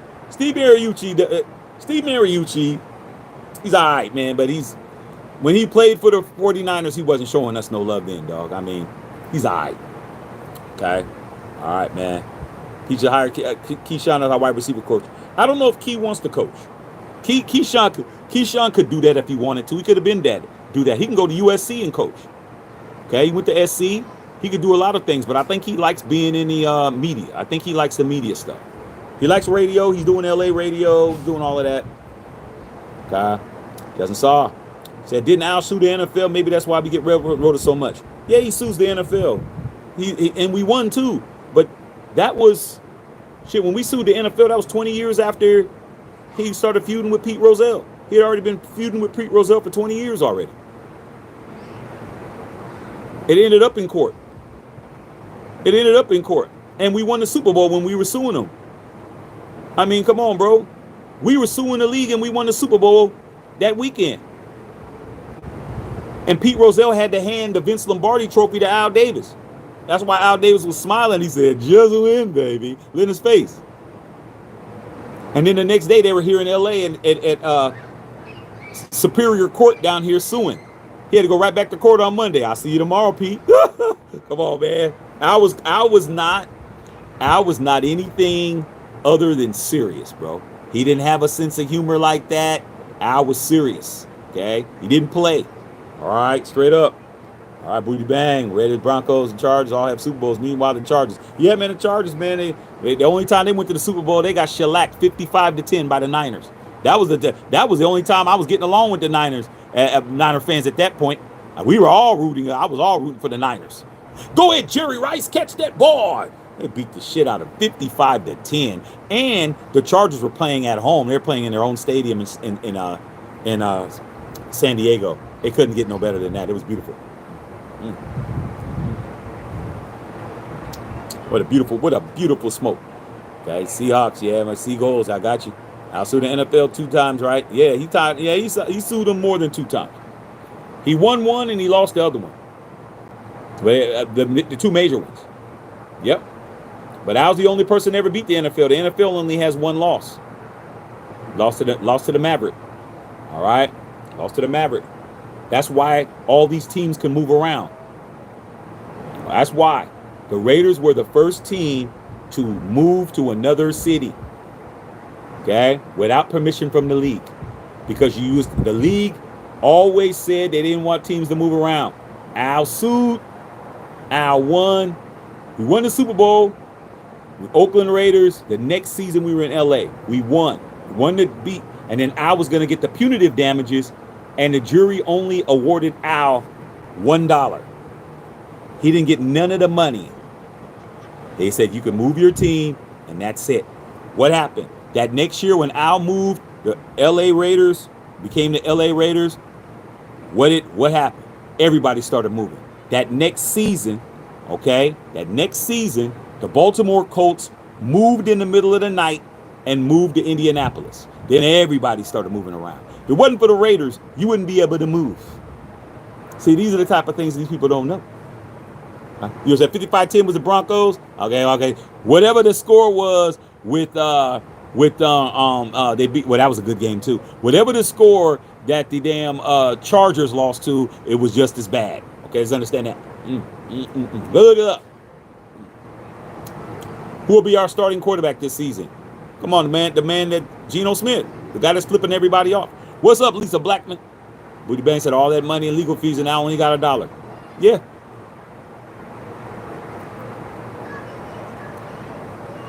He got to move his team. He had punitive damages that were like 50, 60 million. Judge and the jury gave him $1. $1.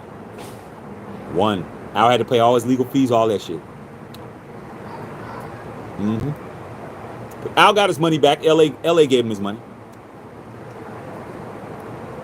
SD 49-26. Ike boy knows. I don't remember, bro. I just know y'all got y'all ass cooked. That's all I know. That was beautiful. Hey, man, that was beautiful. Whatever it was. Okay, it was beautiful. Whatever it was, y'all got your asses whooped. Okay. I knew it was 55-49. It was some shit. It was crazy as fuck. I know that. All right, man. Said, yeah, man. Yeah, at least our quarterback window is wide open right now. Your Super Bowl window ain't open right now. Wide open right now. You just lost your offensive lineman. Yo, man, y'all in trouble, bro. Y'all in trouble, though. Ike boy, y'all in trouble, man. Dog meat, the GOAT Stiddy with the 2 tutties for Denver. Hey, man. As long as he don't do it against us. Okay, I can care less. Okay, hey, man, Shaq, looks like we got a quarterback. His name is Jared Stidham, Shaq. How did that work out? How many wins did Jared Stidham get? He was 0-2 as a Raiders starter. I hope you guys know that. What a beautiful cigar, bro. Yeah, they in trouble, bro. Whole line still top 10, but yeah, maybe no longer elite. Hey, man, you guys lost $110 million, man. Okay.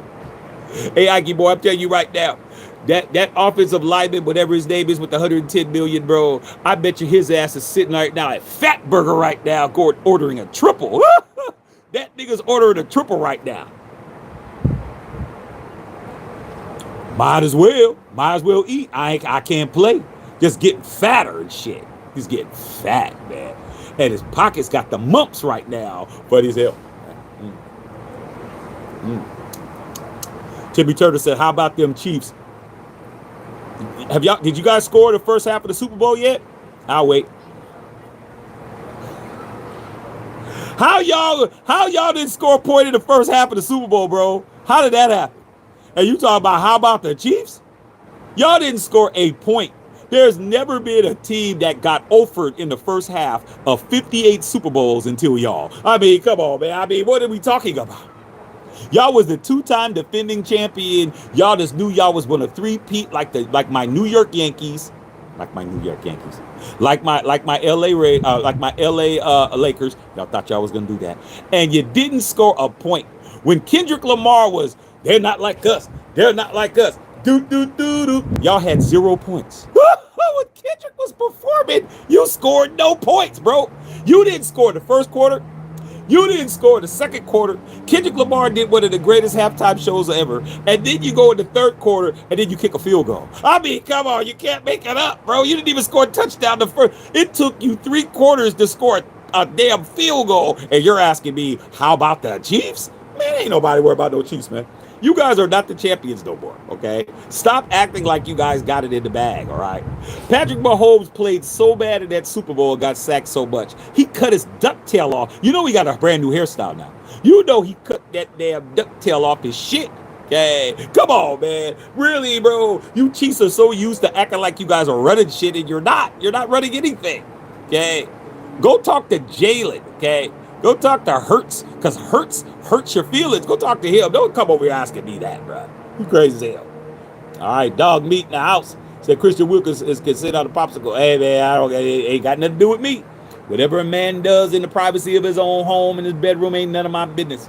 Okay? As long as you're not wearing the skull and crossbones. If you're wearing the skull and crossbones or the cross swords, bro, then it's different. Okay, but he's not wearing that.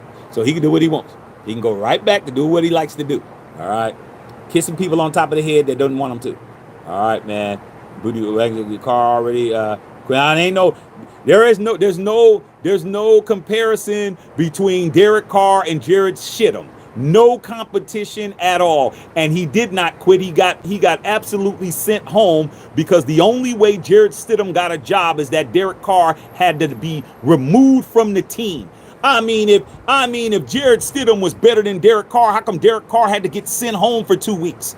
Nah, dog, take the job. Derek Carr sits there and holds a clipboard like you did all season. We're not doing that. Don't try to. That's your boy. You were jumping up and down for. You were caping for. He went 0-2 for his career as a Raiders starter. Nah, we're not doing that. You didn't win no games. Every game you won that year was won by DC. You won 0 games with Stidham. Okay, and it took Josh McDaniels to absolutely sabotage DC to give a guy a job for him to go right to another team in your division to be the backup. You can't make it up. We're not doing that. All right. Okay.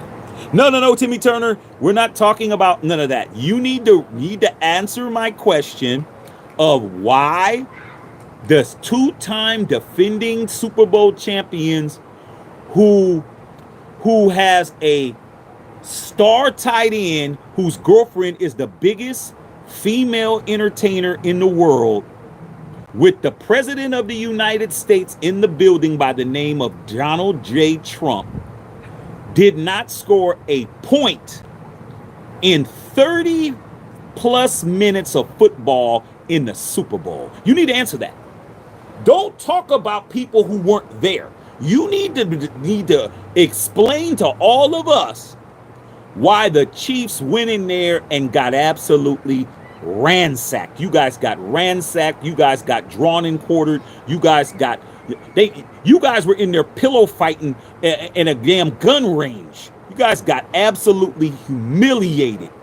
It was the most beautiful thing that I've ever saw that wasn't my 3 Super Bowl rings.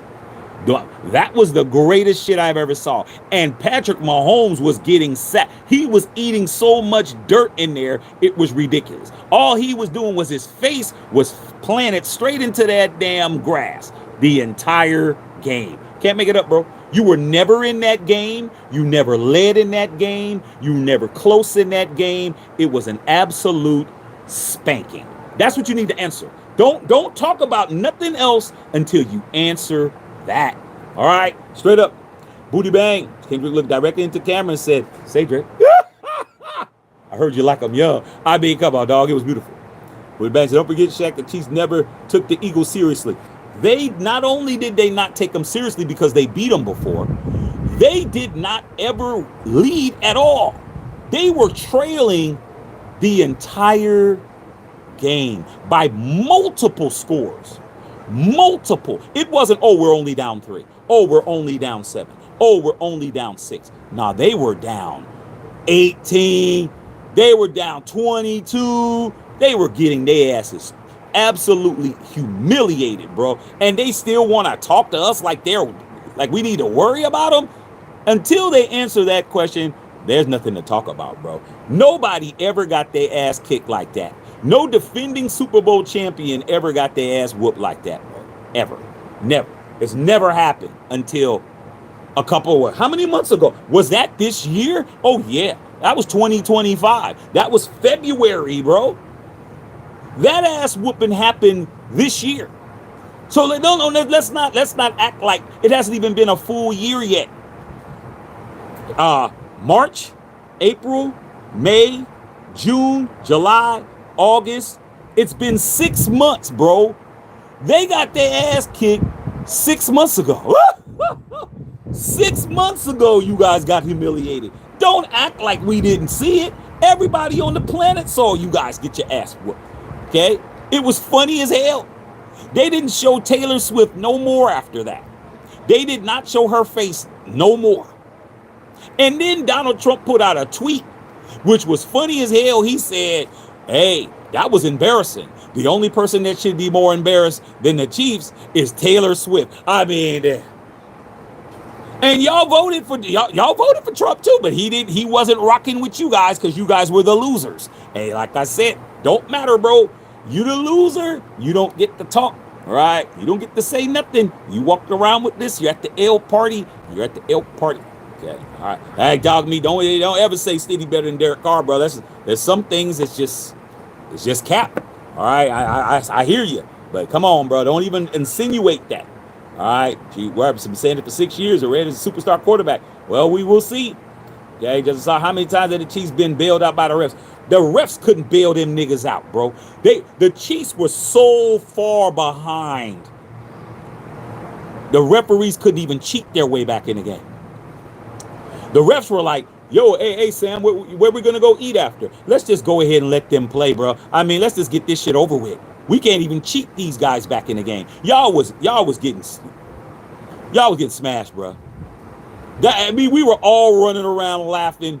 Go to that live. Go to the Matthew Shack Unfiltered and go to the Chiefs Super Bowl. It's still on here. It's only been 6 months, bro. Go back, watch that. Go back and watch that, Timmy. And then you'll see exactly how we absolutely was laughing in here. It was absolutely fun. I think that live, I think we had 15,000 people that live, man. We were in here laughing, smoking cigars. I was outside, night, cackling, talking shit. It was funny as fuck. Funny as fuck, bro. Okay. Dwayne, Josh McDaniels screwed us up. Yes, he did. Patrick Mahomes was running for his life. He wasn't running for his life. Running for his life meant that he didn't get sacked 7 times. Patrick Mahomes got sacked more than any quarterback in Super Bowl history. And he's mobile. That's a dude that's not a statue. That's a dude that had nowhere to go. Nowhere to go, bro. That sidelines looked absolutely like it was a funeral. Because it was. Them. It was funny as hell, bro. All right, man. No, Timmy Turner, we don't care about what you'd rather have. You have to answer the question. Answer the question on why you guys walked into that Super Bowl and you got your bra strap snapped. Man, the Eagles was snapping your bra straps. Answer that. You're deflecting, bro. You're talking about everybody else but you. That's how I know it still bothers you. That's how I know. You don't get to come over here and think just because I'm a Raider fan, this isn't a Raider channel, it's, everybody's welcome. But don't think you can come over here and try to do the normal shit you do because you're talking to somebody who's not a Raider fan who doesn't have all 3 championships. You're talking to an OG. You're talking to somebody when you guys never won anything when we were on top. You were never winning the division. You were never doing shit. Took you 50 years to get a ring. 50. My team has only been 41 since we won our last one. It took you guys 50 to win yours. So it took you 9 more years to win your Super Bowl than it is now. I got to go 9 years in the future just to catch you. And I don't think it's going to be that. So like I said before, you're talking to a very knowledgeable, astute, human Google when it comes to football. You don't get to come over here and start talking about, well, at least I was. We don't care. We want an answer. How in the hell did you guys show up to a Super Bowl and forget to play? That's what we want to know. That's what we want to know, and you don't have the answer, bro. You were absolutely in shambles when that shit happened, bro. You were. And we weren't funny as hell. Everybody was laughing at you. That was a Super Bowl that there was only one fan base that was mad that the Eagles won, and that was the Cowboy homies. The Cowboy homies didn't like that shit. Outside of the Cowboys, all 30 other teams, I should say 30 because you Chiefs fans, y'all was definitely upset. All 30 of us was laughing at you. We thought it was the funniest thing of all time. All right?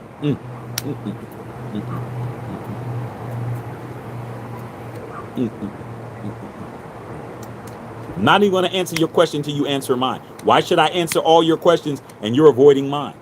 Okay? All right, man. Okay? Answer my question. Until you answer my question, I'm not going to pay attention. All right? Okay? Yeah. Raider Trey. Got to school him. See, here's the thing. Timmy Turner wants to be blocked. He wants me to block him so he can feel like I'm mad. I'm not mad, bro. I'm leaving you on here because you're absolutely You are absolutely sinking down to the bottom of Davy Jones' locker. You cannot answer that question. You have no idea. You're still trying to seek the answers on how in the fuck you guys came to the Super Bowl and that happened, bro. You guys had all the odds. Everybody was licking your butt. Everyone was telling you were going to win, and you didn't even score a point till the third quarter, bro. It was at least half of the third before you kicked the field goal, okay? Explain to me how you did not score a point in 2.5 quarters of football when there's only 4 quarters of football. You guys were absolutely nowhere to be found, dog. That's never happened. When we played, that didn't happen. When we lost Super Bowl, that didn't happen. But let's not act like you didn't lose a Super Bowl to Tom Brady too. I don't know where you guys are getting that you guys think that you guys are unblemished in the bowl. No, y'all used to getting y'all asses kicked. When you guys lose Super Bowls, you get absolutely railroaded, bro. Okay? You get absolutely hose stamped. They stamp you on the way out. Boop. Okay? So until you answer that question, Timmy, I'm just going to let you sit here, okay? Because you can't answer it. You can talk about everybody else, but you can't talk about yourself. All right? Straight up. Guar Webb in the building. All right, man. Okay, yeah, straight up. Aaron Rodgers beat them with no blitzing. Beat the shit out of them, dog. How does Patrick Mahomes get sacked 7 times with no blitz? Because your offensive line couldn't hold their water, bro. These dudes were pissing on themselves, shitting on themselves, bro. They couldn't do nothing with that line, bro. Josh Sweat, damn Booker, who we got now, and Jalen Carter was absolutely just in your backfield, bro. Pacheco, man, everybody, man. And then to see Travis Kelce, he just looked like a straight. He just knew he wasn't getting no buns tonight. Taylor Swift didn't give him no bunnage that night. Don't touch me, Travis. You're a loser. Don't touch me, Travis. Oh, baby, come on. No. Because Taylor Swift don't lose like that. Travis goes to Taylor Swift to the Grammys. Taylor Swift walking out with some hardware. She went all the way with him and didn't win shit. And you know what the bad part about it is? Taylor Swift is from Pennsylvania, man. Her father and her grew up Eagles fans. So she totally went against her team to beat for a man, and he didn't even win. I mean, come on, dog. Like I said before, we don't have to be mad. All we have to do is redirect questions to you, and you can't answer them. Your silence is all that we need. All right, Central Coast Cali Raider, that new E40 burner, new jam peppered up. I ain't heard it yet. I haven't heard it yet, but I will check it out. Anything that's Bay, I'm gonna listen to. Booty bang, Eagles pulled a bane on the Chiefs and broke their backs. Yeah, man. I mean, damn. Straight up, dog. Okay. What was Bruce Wayne doing when he was trying to get out of the hole? Hop, hop, hop, hop, hop, hop, hop, hop. Patrick Mahomes. Hop, hop, hop, hop. Remember when Bruce Wayne was trying to get out and he kept falling and shit? That was them, dog. That was them, dog. That movie was good. Okay. I mean, that's what happens when you're too arrogant, bro. Okay. When you're too arrogant, you think you're better than everybody else. You got to prove that shit, man. Okay. You don't get to talk all of that talk and then talk about what everybody else did. Nah, dog. You got humiliated. You know how many people lost money? I mean, so many people lost money, dog, on that Super Bowl because they thought it was going to be a sure thing. No.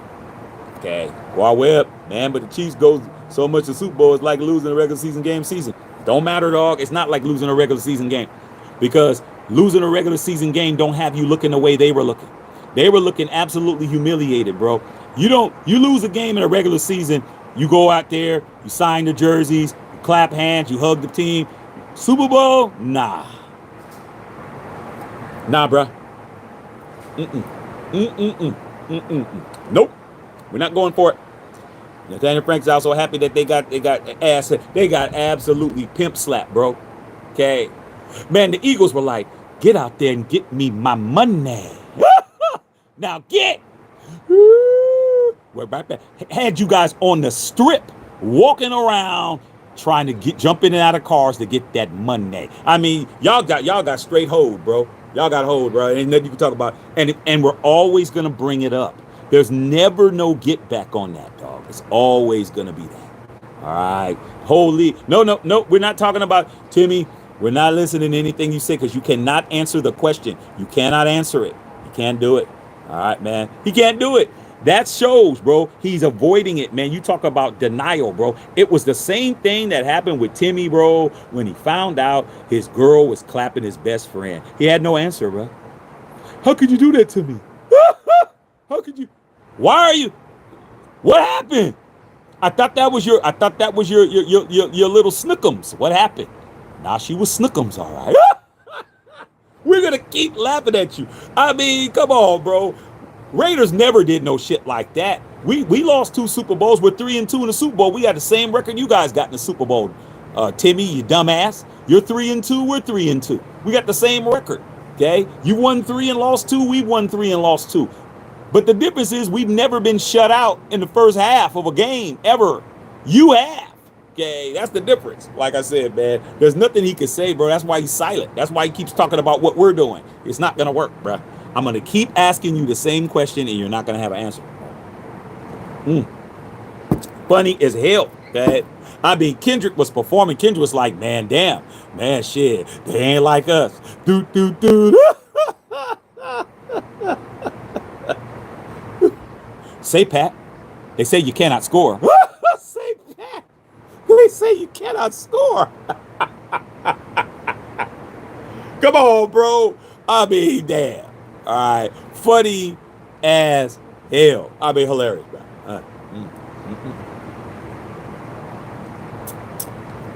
Hey, man, we're going to bring it up until they can't answer it. All right. Sister Coach Cali, that conversation with E40 like, oh, yeah, it was cool. I was like, what's up, 40? What's going on, big dog? You know, told him, yay, area in the building. I didn't talk to him long. I mean, he's not somebody that I haven't talked to before. It was cool. 40 be lounging. 40 be lounging, man. He be chilling. He was chilling with his wife at the bar chilling. I said, what's up to him, and I kept it moving. Babe, just let him know Bay's in the building. Okay? Straight up. That's all. Man, cool cat. All right, man. All right, man. Okay. Said that the NFL definitely made sure the Chiefs win a Super Bowl in our stadium. So what? Now let's get to that. I mean, we talked about it before. Only Raider fans really worry about teams winning a Super Bowl in their stadium. You know why? Because when we was in Oakland, there was never a Super Bowl in your stadium. People win Super Bowls in other people's stadiums all the time. I don't understand what the big deal with that was. We finally had a stadium that was worthy of a Super Bowl. We never played in a stadium, you know, well, that happened in LA too. So what are we talking about? So like I said, you guys, like I said, you got to know, you have to know what you're talking about, man. You can't just say shit to me. When you're talking to me, man, you're not talking to the homies. You're not talking to the homies at work. You're not having a beer with the fellas and you're saying the normal shit. You got to know what you're talking about. If you really think that the only Super Bowl that was ever won in our stadium was in Vegas, we played in the LA Coliseum from 1981 to 1994. So anybody that played any Super Bowls in LA, somebody won a Super Bowl in your stadium. That just goes to show you that you guys don't be knowing what you're talking about. You can't come over me and just say average shit. You can't say the average arguments. That's not going to work. You got to go to these other channels who haven't lived as long as me, okay? I'm a 51-year member of Raider Nation since 1974. If you ain't talking to somebody who's been around that long, I became a fan in 74. When I became a Raider fan, we had no Super Bowls. We had no rings, all right? You can't say, well, they won a Super Bowl in our house when you haven't had a stadium worthy to have a Super Bowl, okay? The Chiefs will never have a Super Bowl in their house because no one's having a Super Bowl in a snowstorm. They play football in a freezer. They're never, until they get that new stadium, no one's ever going to win a Super Bowl in Kansas City because in February, it's straight ice. So all this, they won a Super Bowl in our stadium, that's casual talk. That's casual talk. Every team who has a worthy stadium has another team win a Super Bowl in their house, bro. Okay? Ask New Orleans. Ask New Orleans, the New Orleans Saints, how many Super Bowls were won in their house. A lot. Ask Miami, the Miami Orange Bowl, how many people won Super Bowls in the Miami Dolphins house? A lot. So when you guys start saying all that little stuff like that, that doesn't affect me at all, bro. That's just showing that you don't know as much as me. Oakland was never having a Super Bowl because the stadium wasn't up to par. Now we have the second most expensive stadium in the world. Of course, there's going to be more people that's going to win Super Bowls in our stadium. And guess how much money the Raiders got out of it? We made $1 billion in revenue by that Super Bowl. It was the most watched Super Bowl in the history of Super Bowls. Mark Davis walked away with $800 million, bro. Okay? Hey, if you want to have a party at my crib and you're going to pay me that kind of money, I don't care who has it over here. Okay? It could be the skinheads having a party in my shit. Give me my 800 million, have your party, get the fuck out. I mean, you guys, you got to take that shit somewhere else, man. It's not going to work. Okay? I'm too astute. I'm too much on my shit. Okay? I'm too much on my shit for you guys to just throw shit out. That's not going to work. All right? Okay? Ready to trade? Shaq, they got beat with it. Bare knuckles, no gloves. I mean, damn. I mean, come on, bro. Yeah, hey, Ready to trade? You remember we was growing up, dog, and we watching the Pepe Le Pew cartoons and shit, and Pepe Le Pew would come out. I challenge you to a duel with the gloves. They were slapping them with the gloves, dog. The Eagles was like, hey, Andy Reid, I challenge you to a duel. I mean, there's nothing to talk about, bro. Nothing to talk about. Okay. Yeah, man. Eagle fans were booing her. Yeah, man. That's what happens. You never give up your identity for somebody, bro.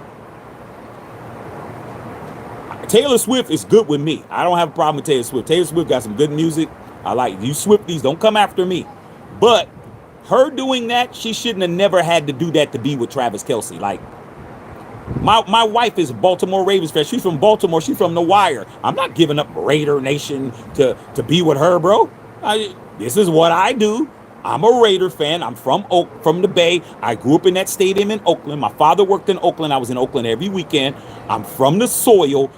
You want to date me? I'm a Raider fan. If that would have been something she didn't deal with, she wouldn't be my wife. I didn't tell her to change her affiliations. She didn't change hers. I didn't change mine. But Taylor thought it was a good idea to change her affiliations because of her boyfriend. Not her husband. He hasn't even asked her to marry her. None of that. But she thought it was a good idea. And it didn't work. Now the Eagle fans don't want her back.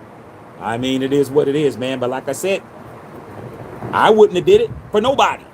I'm not giving up who I am to be with nobody, bro. That's just me. Okay. Chiefs were handed rings just like the Patriots. Hey, man, but they didn't get handed ring this year, though. I mean, even Tom Brady lost Super Bowls. Let's not act like he didn't lose to the Eagles. Come on. Let's not act like you didn't see him lose a couple of bowls. I seen Tom Brady lose 2. He's been in 9. He won 7. Let's not act like he's not unblemished. He's not 9-0. He's 7-2. Let's keep it a buck. But them Chiefs fans can't answer those questions. And you know what? I'd have a lot more respect for you guys if you answered the question, but you want to keep avoiding it. But we're going to keep asking it.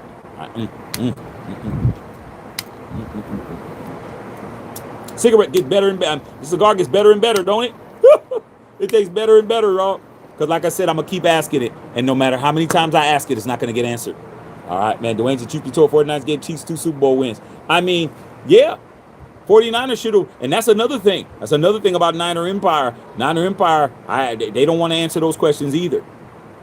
How do you give up 2 10-point leads? Okay? Fourth quarter, they were up 10 both times. Kyle Shanahan is the reason why the 49ers lost both of them Super Bowls, bro. That's the reason. Okay? But they don't want to answer that either. All right? Like I said, there's certain teams that don't want to answer. We don't have a problem. We lost our Super Bowls. We got beat. But we didn't go scoreless in 2.5 quarters of football and no Super Bowl. We were always in it. We always were scoring. We got beat. It happens. You guys, y'all got humiliated. That's the difference. Okay? Woody Bang says when he sees Booker, he's going to get PTSD. Oh, Booker coming for him. Booker ain't scared of him at all, and neither is Max. Okay? Who did Patrick Mahomes said was his biggest competitor in the National Football League? You got 1,200 starters in the National Football League. Starters, 1,200. Out of 1,200 players, Who's the person that Patrick Mahomes said is his biggest competitor and he has the most respect for? That would be Max Crosby.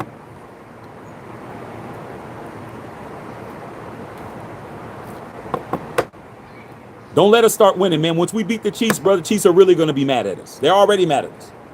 Apocalypse said Casey Keepers out player. I'll show the Eagles how the Christmas Day game. Sneaky Pete's going to dial in that D line. Hey, man, the thing about the Chiefs are the way you beat the Chiefs is very easy. It's very easy to say it, but it isn't easy to do. But here's how you beat the Chiefs. The Chiefs, I'm saying it again, like I said it before. Okay, I said it during the Super Bowl. The Chiefs are a front running team. They like to have the lead. They like to be up. So if they're up, they're hard to beat. Okay? When they're behind, that's when they press. Okay? They don't like being from behind. All right? They don't like that back action. Pause, Justin Saw. They don't like the back action. Okay? So you have to be up multiple scores late in the game. If you're up multiple scores, Patrick Mahomes is going to press, and then you just have to play good defense, and then he'll turn the ball over or something will happen. When I said we were beating the Chiefs on Christmas, and I'm the only person who you guys heard from anybody that said we were going to win, and the week of, and I got it right, I knew that if we had multiple scores, we were going to win. So what happened? Fourth quarter, we got up multiple scores, bro. The last one was when Bilal extra pickles nickels. First of all, your boy Jack Jones got the pick six, looked Patrick Mahomes in his face and scored the touchdown. And then they tried to do the ring around the rosy play, and they fumbled it, and extra pickled nickels picked up that ball. We were up 12 points. Okay? No, 13. We were up 13. All right? What happened? 5 minutes left in the game. Patrick Mahomes started going down the field as fast as he could, bro.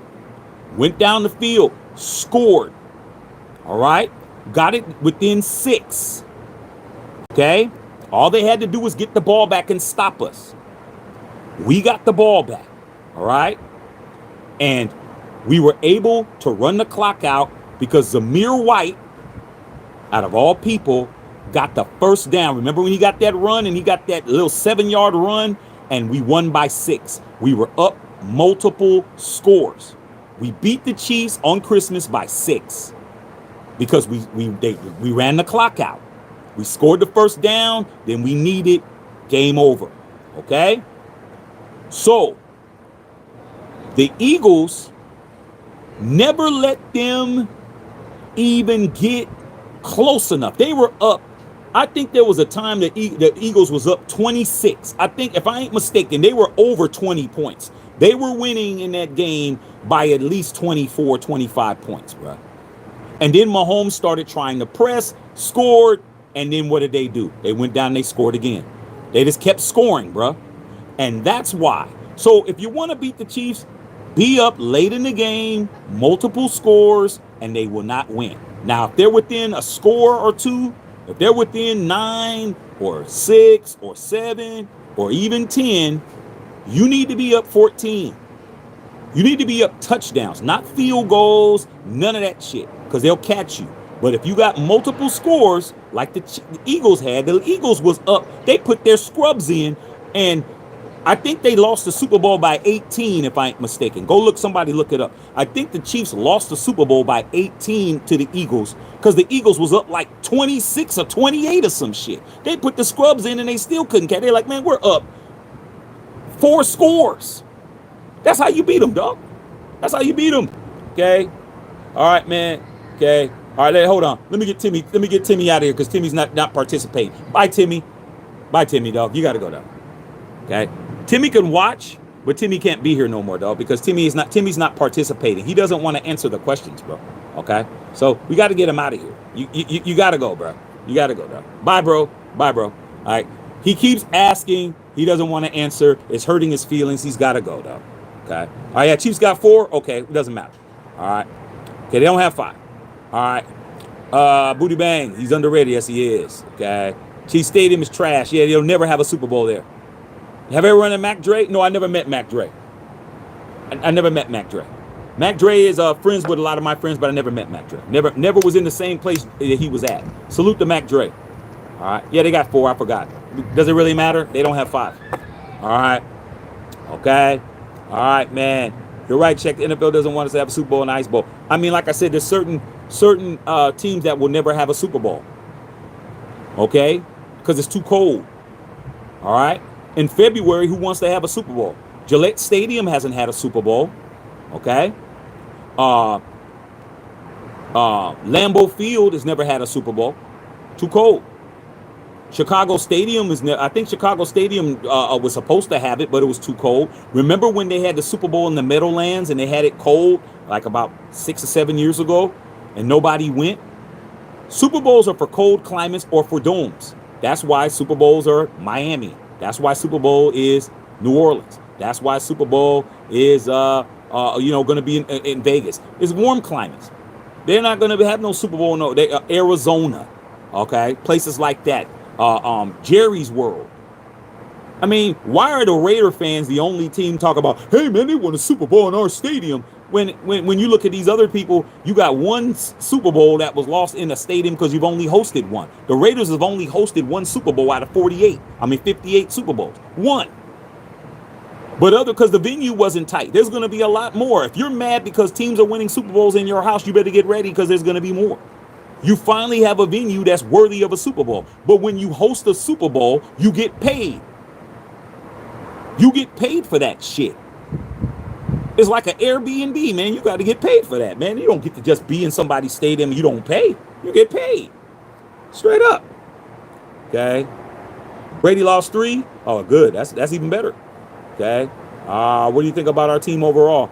I think that until we get that D line and offensive line, we're in trouble. That D line, especially offensive line. Offensive line isn't blocking, man. We don't shore that shit up. We're in trouble. All right. Okay. Yes, he did do it with the Falcons. Judgment Chief fans are like Patriot fans. Really hurts too much. Yeah, they don't want to answer those questions, bro. Like I said, man, how hard is it? See, he wanted me to talk about my loss to our loss to Tampa Bay. You see how easy it was for me to talk about it? Doesn't hurt my feelings, bro. At all. Man, Rich Gannon threw 5 interceptions, man, and had 3 pick sixes. We lost. We lost because Rich Gannon didn't have ball security. He was throwing the ball to the wrong colored team. I answered the question. How hard was it? This dude couldn't answer that. Couldn't. No matter how much I tried to give him an opportunity, he couldn't answer it. Well, just talk about your team and that'll be the same answer. Come on, bro. Come on, dog. What are you, 6 years old, bro?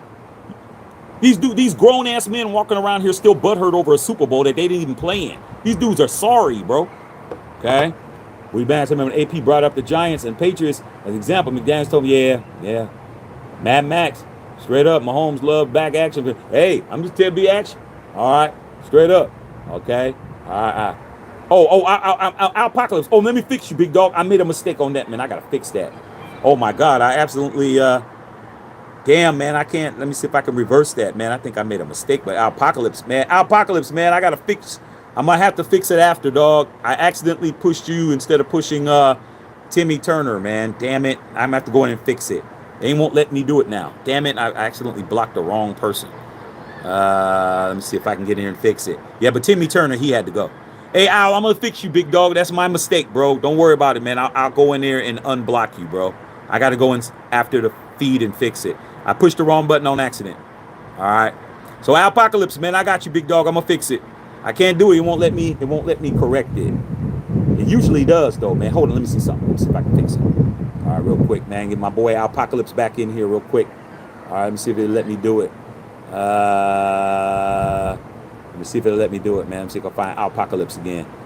Oh, man, I messed up with that one. Yeah, Al, I'm going to fix it, big dog. It's my mistake. I'll fix you, man. I'll fix it when I get off of here. I apologize for that. But your boy Timmy Turner, man, actually pushed the wrong button. But Timmy Turner had to go, man. All right, man. Okay. Jamal in the house said Jerry Jones is getting drugged. I mean, he should. Tampa's another warm climate. Yeah, man. He couldn't answer those questions. Okay. All right, man. Say, Timmy, how come you couldn't score no points? Come on, dog. All right, man. How come Mad Max is always stunting inside? How come he's not containment on the outside with mobile quarterbacks? Because that's his defensive assignment. Max is there to do what Patrick Graham tells him to do. You think he's just out there just freelancing? He's doing what he's told to do. Mad Max is like a Green Beret. He follows orders, bro. That's a scheme issue. There's a reason. That probably because you need help on the inside making tackles. If Max is on the outside getting pushed out of the play, that means nobody's there to make a tackle. That's why. Your defensive tackles and your nose guard ain't handling business. So they need Max there to make tackles too. Max ain't just out there to sack the quarterback. He's out there to make plays. So that's probably why. Because your D-line is not getting any pressure at all. All right. Okay. Hey, Apocalypse, I apologize, bro. I'm going to fix that when I get off of here. I'm going to fix it. Tampa. Yeah, Tampa's another location. The old sombrero and a new stadium. Raider gear always. Yes, sir. I got you. Yeah, the sombrero. Yeah, man, damn, they won't let me go back there. Usually it's able for me to go back and unhide. It won't let me do it. I don't know why, man. I'm gonna have to wait till after the feed. Okay.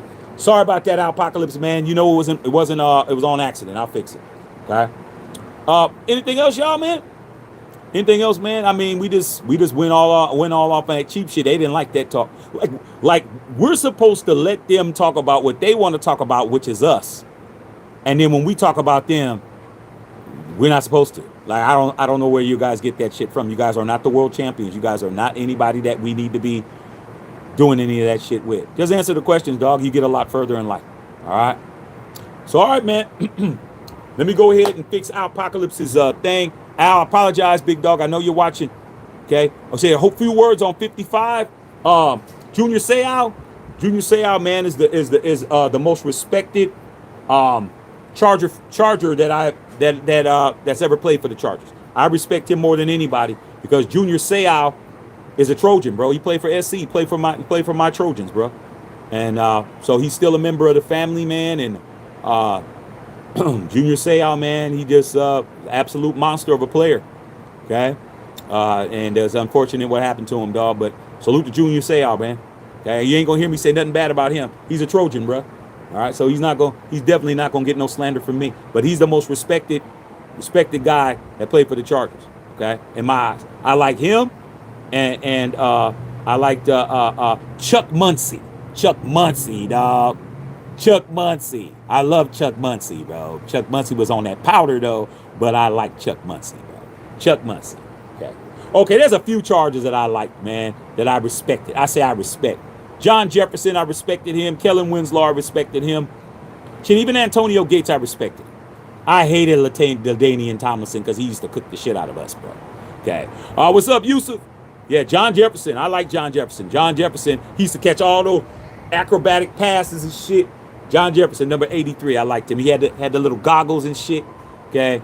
Yeah, there's a couple of Chargers I respected, man. Very short list. I like Chuck Muncie because I like Chuck Muncie when he was with the Saints.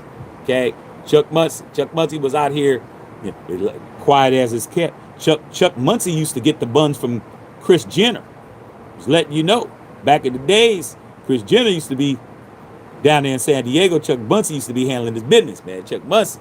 Okay, Dan Fouts, Dan Fouts wasn't a guy that I really liked, but Dan Fouts was a good player. Okay.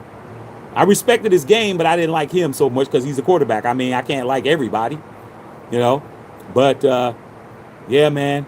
Junior Seau, straight respect. My favorite Charger, okay, Junior Seau. But I like John Jefferson.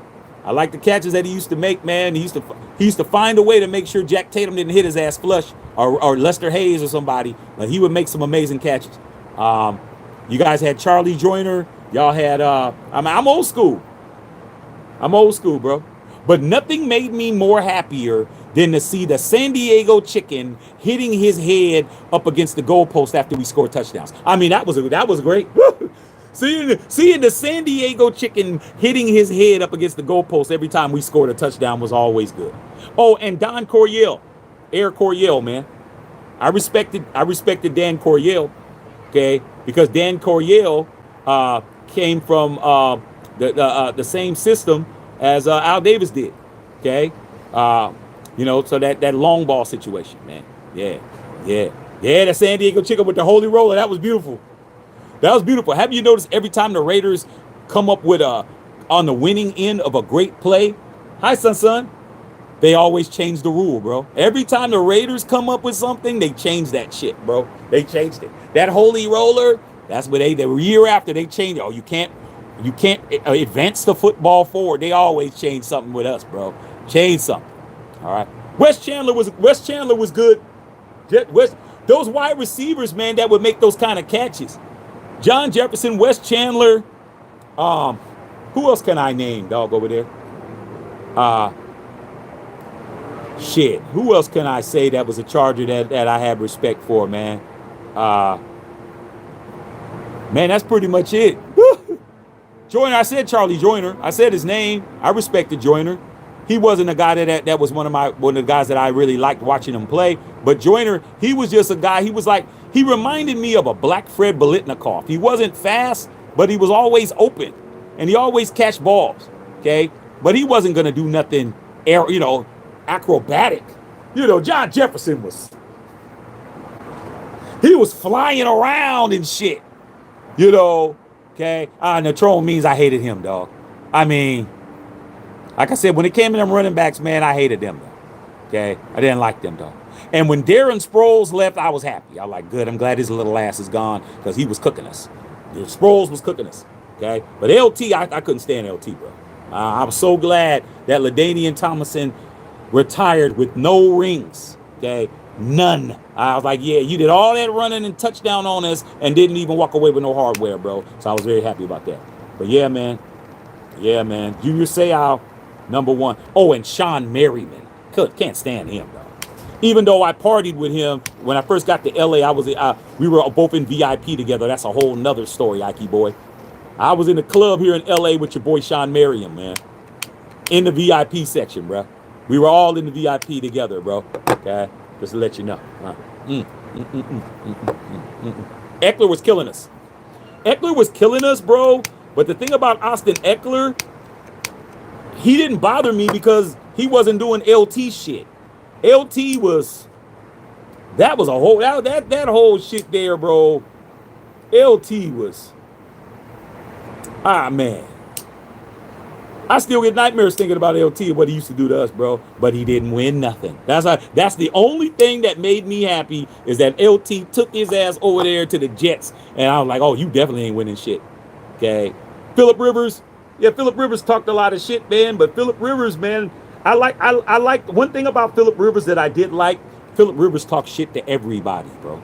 Phillip Rivers would talk shit to everybody, bro. He didn't care about nobody. Phillip Rivers talked shit to his own players, talked shit to you, talked shit to the coach. He talked shit to everybody. Talked shit to the refs. He talked a lot of shit. Phillip Rivers reminds me of Danny Ainge that played for the Boston Celtics. Danny Ainge talks shit to everybody. Okay? Everybody, bro. And Phillip Rivers talks shit to everybody. I don't think Phillip Rivers got along with nobody, bro. I really don't. Okay? Except his wife, because he really loves his wife. I mean, Phillip Rivers got 11 kids by one woman. He really, really loves his wife, dog. I mean, damn. Yeah. Okay, he loved football and his wife, and that's it. Phillip Rivers ain't like nobody else, bro. I really don't think Phillip Rivers had no friends when he was on the Chargers, bro. I really don't think that he was friends with nobody. Okay, so I respected the fact that he talked a lot of shit, because I'm a shit talker. So when I played, I talk shit. So the people who played sports and talk shit, I'll have some kind of affinity for them, because they're shit talkers.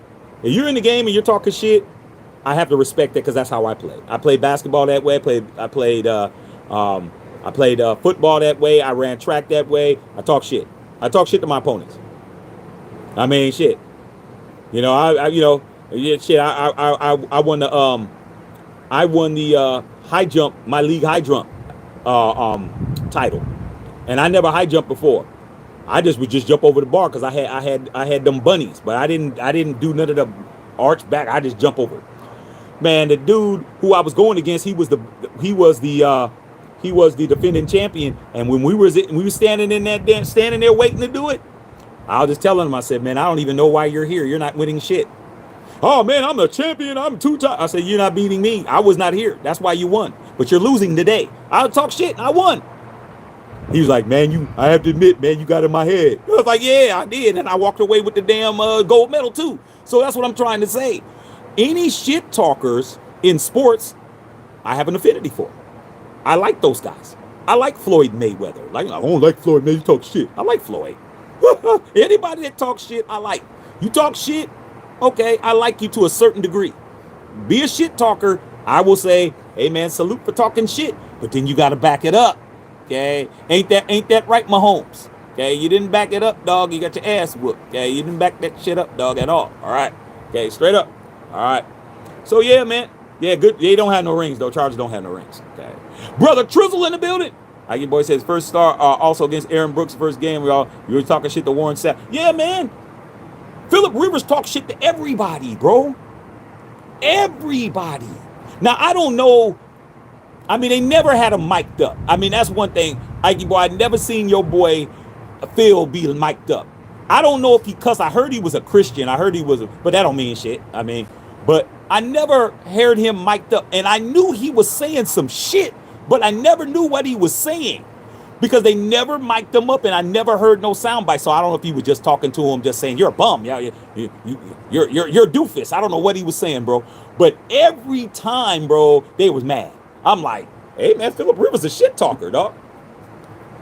You know, shit talker. Okay? And that's all I'm saying. Anybody that talks shit, I'm like, okay, I like the fact they talk shit. That's how as far as it's going to go. Yeah, I like the fact they talk shit. I mean, why not? Why not, bro? If you playing against somebody, man, that's what you need to be doing. You playing cards, man. You playing Tonk. You playing Bones. You got to talk shit, man. You got to slap them dominoes down. Yeah, motherfucker, yeah. You got to talk shit. You got to talk shit, bro. That's part of the shit. So, yeah, man. Okay. All right, man. Hey, Tip. Hey, brother, Tribe, tell Tip I says hello. You said, was he with Tia Tequila? No, he wasn't with Tila Tequila. He wasn't with Tila Tequila. Okay. That's a story that I need to start a channel and start telling you all these tales. Okay. But I was in the club in Hollywood with Sean Merriman. There was one VIP section, and he had his table, and we had our table, and Sean Merriman was in there, bro, with his people, bro. And there was shooby doobies everywhere, bro. That's a story. That's a story, bro. Okay. All right, man. Straight up. Said he got the funniest mic'd up, man. You got to catch it when you hear you want to laugh. I don't know what he was saying, dog. I never heard him do it in there, dog. Dadgummit? Okay, well, he was, I figured he wasn't cussing, but how do you get somebody that mad that's saying dadgummit? Those dudes were mad. I mean, Phillip Rivers had them dudes mad as hell, bro. Straight up, dog. I don't know what he was saying to him, dog. And he talked shit to everybody. And screaming, too. Man, I wouldn't let that dude be in my face. He's in your face. Doodoo face. Doodoo face, your doodoo face. He was talking shit, bro. I was like, man, he talks a lot of shit, dog. Okay? All right, man. Funny as hell, bro. Phillip Rivers, bro. Shit talking ass Phil. All right. Jesse Merle said, 9-year-old daughter hates LeBron now that she saw who's the real GOAT last night. She's funny watching my kids realize the fact that grown men never know. Well, man, I mean, you know, Jordan hasn't played basketball. He hasn't played basketball in 23 years. 22 years. 22 years. Man, like I said, it's all about eras, man. You can't. Depends on how old you are, man. I asked my father, who's the all-time greatest player of all time. He's not going to say Jordan. He's going to say Bill Russell. I didn't see Bill Russell. You ask me, I'm going to say Jordan. You ask somebody that's, that's my nieces and nephews, they're going to say Kobe. You ask somebody younger than that, they're going to say Bron. You ask somebody younger than that, they're going to say Steph. So it's like, it all depends on your age, man. Depends on your age. I argue with my dad, hey, Jordan's better than how many rings Jordan got? 6? Oh, well, Bill has 11. Well, 11. See, it depends on your age, bro. So, I mean, maybe she saw what she needs to see, but Jordan's before her time. Like, it's kind of like, you know, I don't know. It is what it is, you know. But hey, it's good that she's able to discern who she likes and who she doesn't like now. Okay. All right. Said Jordan didn't fake getting hurt. Kobe watched Jordan. Man, no, let's not do that, man. That's not true. We don't talk about fake getting hurt. Man, there's a lot of things Jordan did, man, that you guys aren't going to acknowledge Jordan did, bro. I'm the biggest Jordan fan in the world, bro, but I seen Jordan all the way up. I've been a Jordan fan since he was at North Carolina when he hit the shot. A lot of you guys, what they call it, you guys, what's the word that I'm looking for? Angelicize Jordan. You guys angelicize Jordan, and you don't give Jordan all of the things that he did do that wasn't on point. You guys only talk about all the angelic things. You don't talk about all the other stuff. When I talk about Jordan, I talk about everything. I'm going to talk about all the stuff you're talking about. Then I'm going to talk about all the stuff you're not talking about. There's a lot of things Jordan did that y'all say Jordan wouldn't do. There's a whole bunch of stuff. Oh, man, Jordan didn't cry like LeBron. Yeah, he did. Yeah, he did. Yes, he did. You didn't have social media back then, bro. Go back to the bad boy Piston days before Jordan beat him. And you go and you look at them newspaper articles and them interviews. Jordan was definitely crying about getting physical. They were physical in with him and all of that. And that's not basketball. And why is the league allowing it? Oh, there was a lot of that. Okay, a lot. When the bad boy Pistons were putting those Jordan rules on Mike, and they was doing all of that, bro, Jordan was definitely screaming at the refs, definitely upset about it. So let's not act like he didn't, because he did. And you know what happened? The difference was that David Stern did something about it. Okay? After a few years of Jordan getting absolutely beat up, he's going to the rack, because basketball's supposed to be physical. Basketball's not supposed to be finesse. You're supposed to hand check. You're supposed to foul somebody hard. You're supposed to clothesline somebody. You're supposed to do all of that shit. But David Stern changed the rule, and in 1991, because I know everything, the NBA instituted something called the flagrant foul. When they instituted the flagrant foul that you know today, there was never a flagrant foul ever in basketball until 1991, when David Stern instituted the flagrant 1 and the flagrant 2. That year, in 1991, Michael Jordan won his first championship against the Los Angeles Lakers that same year. That's the kind of stuff that y'all ain't gonna say. And I love Jordan more than y'all. Okay? But when you guys try to act like what Jordan wouldn't do, there's a whole bunch of stuff Jordan did. They changed the rule that you can't hand check no more. No more putting your hand on the defender. No more hitting people because now it's a flagrant 1, free throws, technical and free throws, and a flagrant 2, thrown out. Michael Jordan is the reason why you have flagrants now. They changed the rules for Mike. Love Mike, but you can't come over here and do all of this. Bron didn't, Mike would never, all that shit. You're talking to somebody who's seen Michael Jordan play many times live, bro. Okay? And I'm telling you, until they changed that rule, Mike was getting absolutely beat up. And another thing happened, that's when Mike started lifting weights. Jordan never lifted weights until he started playing them Pistons. Once he lifted them weights and got his strength up, and once they changed that rule where you can't just foul the shit out of him and nothing happens, that's when Jordan won his first one. Then he won the next year. Then he won again. Then he retired. Then he came back. Then he won again. Then he won again. And then he won again. Okay? I mean, come on, man. I mean, if you're going to say the whole story, you got to say the whole story. So you don't get to say what Bron does, and you don't get to say what Mike did. There's a lot of stuff. But Mike definitely cried. He definitely did. He went to the press and was in the newspapers complaining. Okay? Telling you. Go look it up. You got a whole internet. You ask people in Detroit hate Michael Jordan. They hate Michael Jordan because of that. Why do you think when they won, Isaiah didn't shake his hand, which was a mistake? That cost Isaiah being on the dream team, all that shit.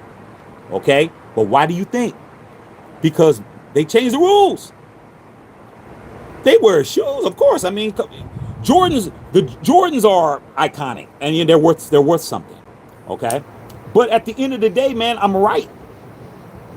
Just because you love somebody doesn't mean you lie and make excuses, bro. You got to say the whole story, bro. You got to say the whole story. You don't get to say part of the story and use that to try to slander somebody else. I just told you. Jordan complained for years about the Pistons until David Stern said, hey, man, this is the cash cow of the NBA. We got to do something about it. Name a rule that they changed for Bron. Name a rule they changed for Steph. They ain't changed no rules for nobody, just Jordan. Okay? There's only been 2 players in the history of the National Basketball Association, now we're talking basketball because I could talk anything, that they ever changed the rules for. Number 1 was Wilt Chamberlain. Wilt Chamberlain was so dominant, they widened the lane. The lane used to look like a lollipop. You'd have the top of the key used to look like this, and the lane used to be thin as hell. Wilt Chamberlain was so dominant, scoring, he averaged 50 points a game and 30 rebounds. They widened the lane the next year. They said, we have to widen the lane because it's not wide enough. Wilt's killing us. They changed that. Okay? In college basketball, they outlawed dunking because of Lou Alcindor, a.k.a. Kareem Abdul-Jabbar. He was killing them. They outlawed dunking in college for 9 years because of him. And Michael Jeffrey Jordan, they changed the way you defend. You can't put your hand on nobody no more, bro. You can't steer. When I played college basketball, bro, I was allowed to put my hand on the defender. It was not a foul. Touch foul. No. I was just entitled to have just as much, the area, the space was mine too. You don't get to just have the space. I could put my hand on you. I could push you back. I'm defending you. You're coming in. I could put my hand on you. I could guide you this way. I could guide you that way. No hand checking. Gone. Gone. You touch them, foul. Offense. Okay? And the flagrant foul.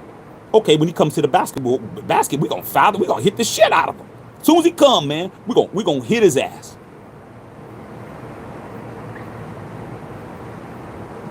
You guys do not understand, bruh.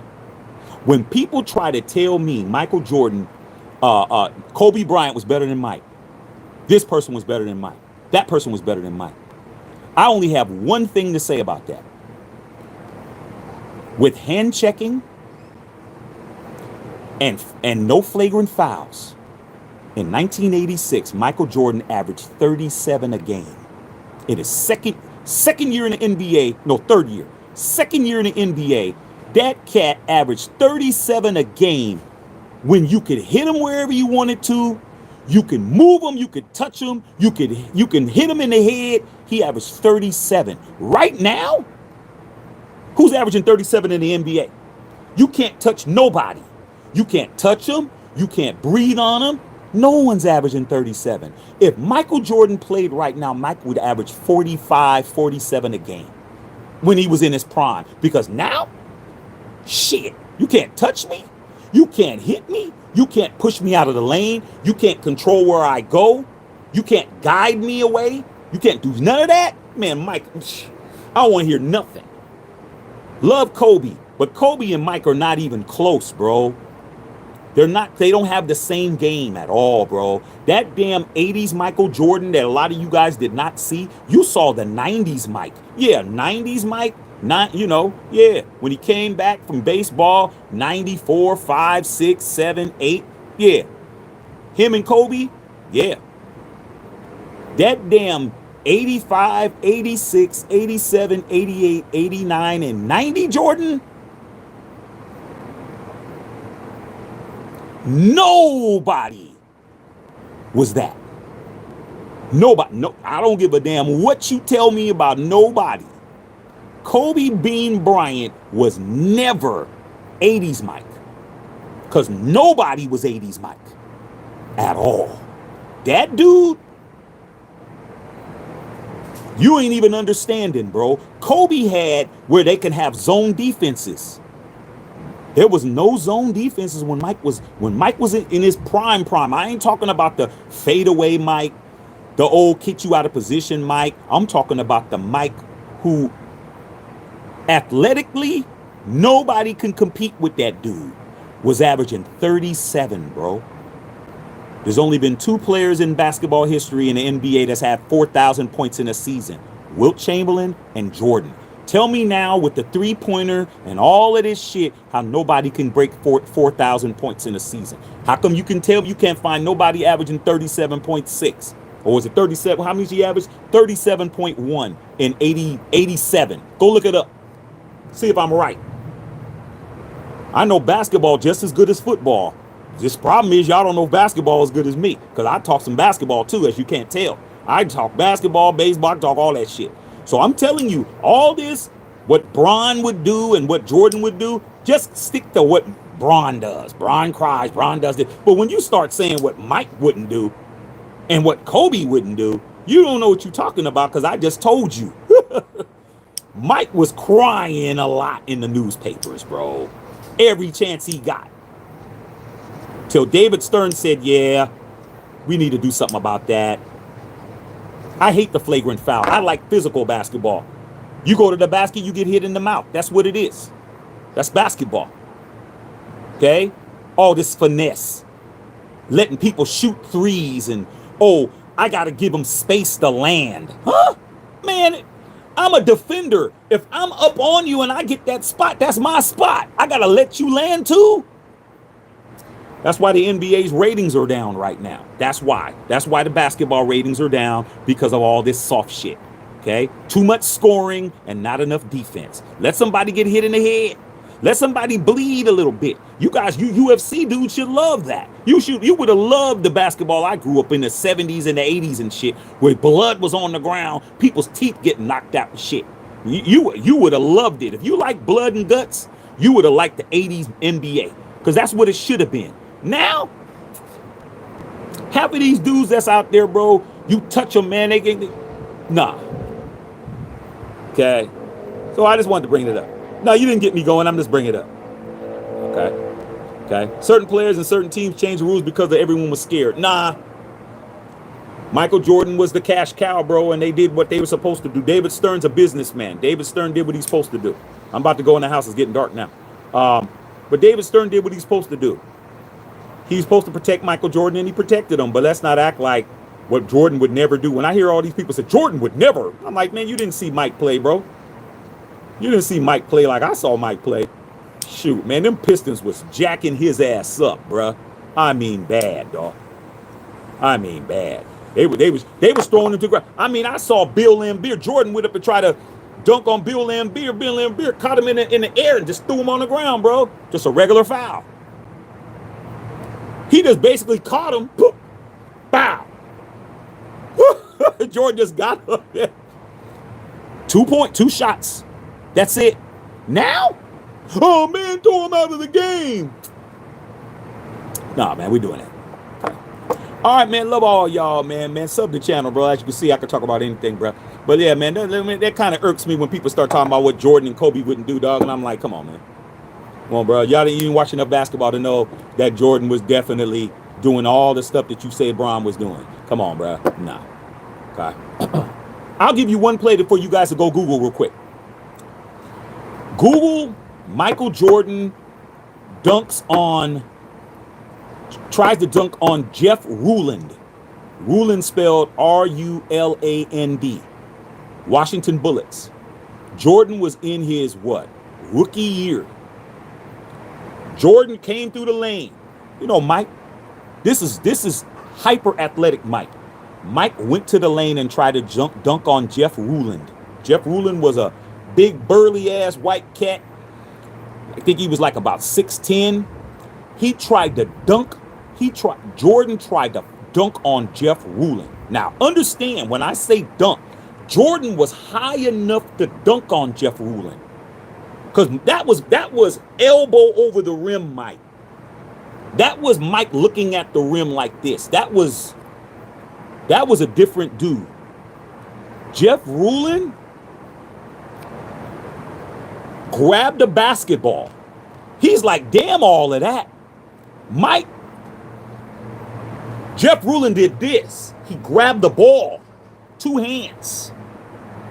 Mike had the ball palmed like this. You know, Mike grabbed it like a orange. Jeff Ruland grabbed the ball, caught the ball in 2 hands, and threw Mike on the ground hella hard. Mike was on the ground for at least a couple minutes, bro. Basic foul. Threw Mike down. That's when Mike learned, like, hey, if I'm gonna dunk, I better make sure I dunk it. Cause he was on the ground for a couple of minutes, bro. Go look at it. You can see it all over YouTube. But all this, what Jordan wouldn't do, dog, we're not having that. All right. What's up, Lisa? Yeah, Bill Laimbeer and Rick Mahorn was enforcers. Rick Mahorn, Bill Laimbeer, Dennis Rodman, before Dennis was, doing all the dress shit. Who else did they have on that defense? James Edwards was the other center they had on there. They had Vinnie Microwave Johnson. They had Mark Aguirre. They had Adrian Dantley, Joe Dumars, Isaiah Thomas. That's why Jordan hates Isaiah to this day. Yeah, Mark Eaton also. Mark Eaton was another dude. Okay, all right, man. Yeah, we don't have no money to be buying all these players, you guys. Let me go in the house, man. Love all y'all, man. We don't have no Raiders, don't got all that kind of money, man. We got money, but we don't have no cap space. All right, man. Love all y'all. Lisa, it's good to have you in here because Lisa knows basketball. I mean, I wish y'all had y'all basketball up like this football. I'll be talking basketball. I can just go on and on and on about basketball, but I think I taught you guys. Don't come over here talking about what Bron does and then talk about what Jordan wouldn't do, because there's some similarities there, bro. Yeah, one guy's better than the other. One guy's the GOAT and one guy's is the king. But let's not act like Jordan is angelicized where he never did none of that, because he did. Matthew Shack and Filter.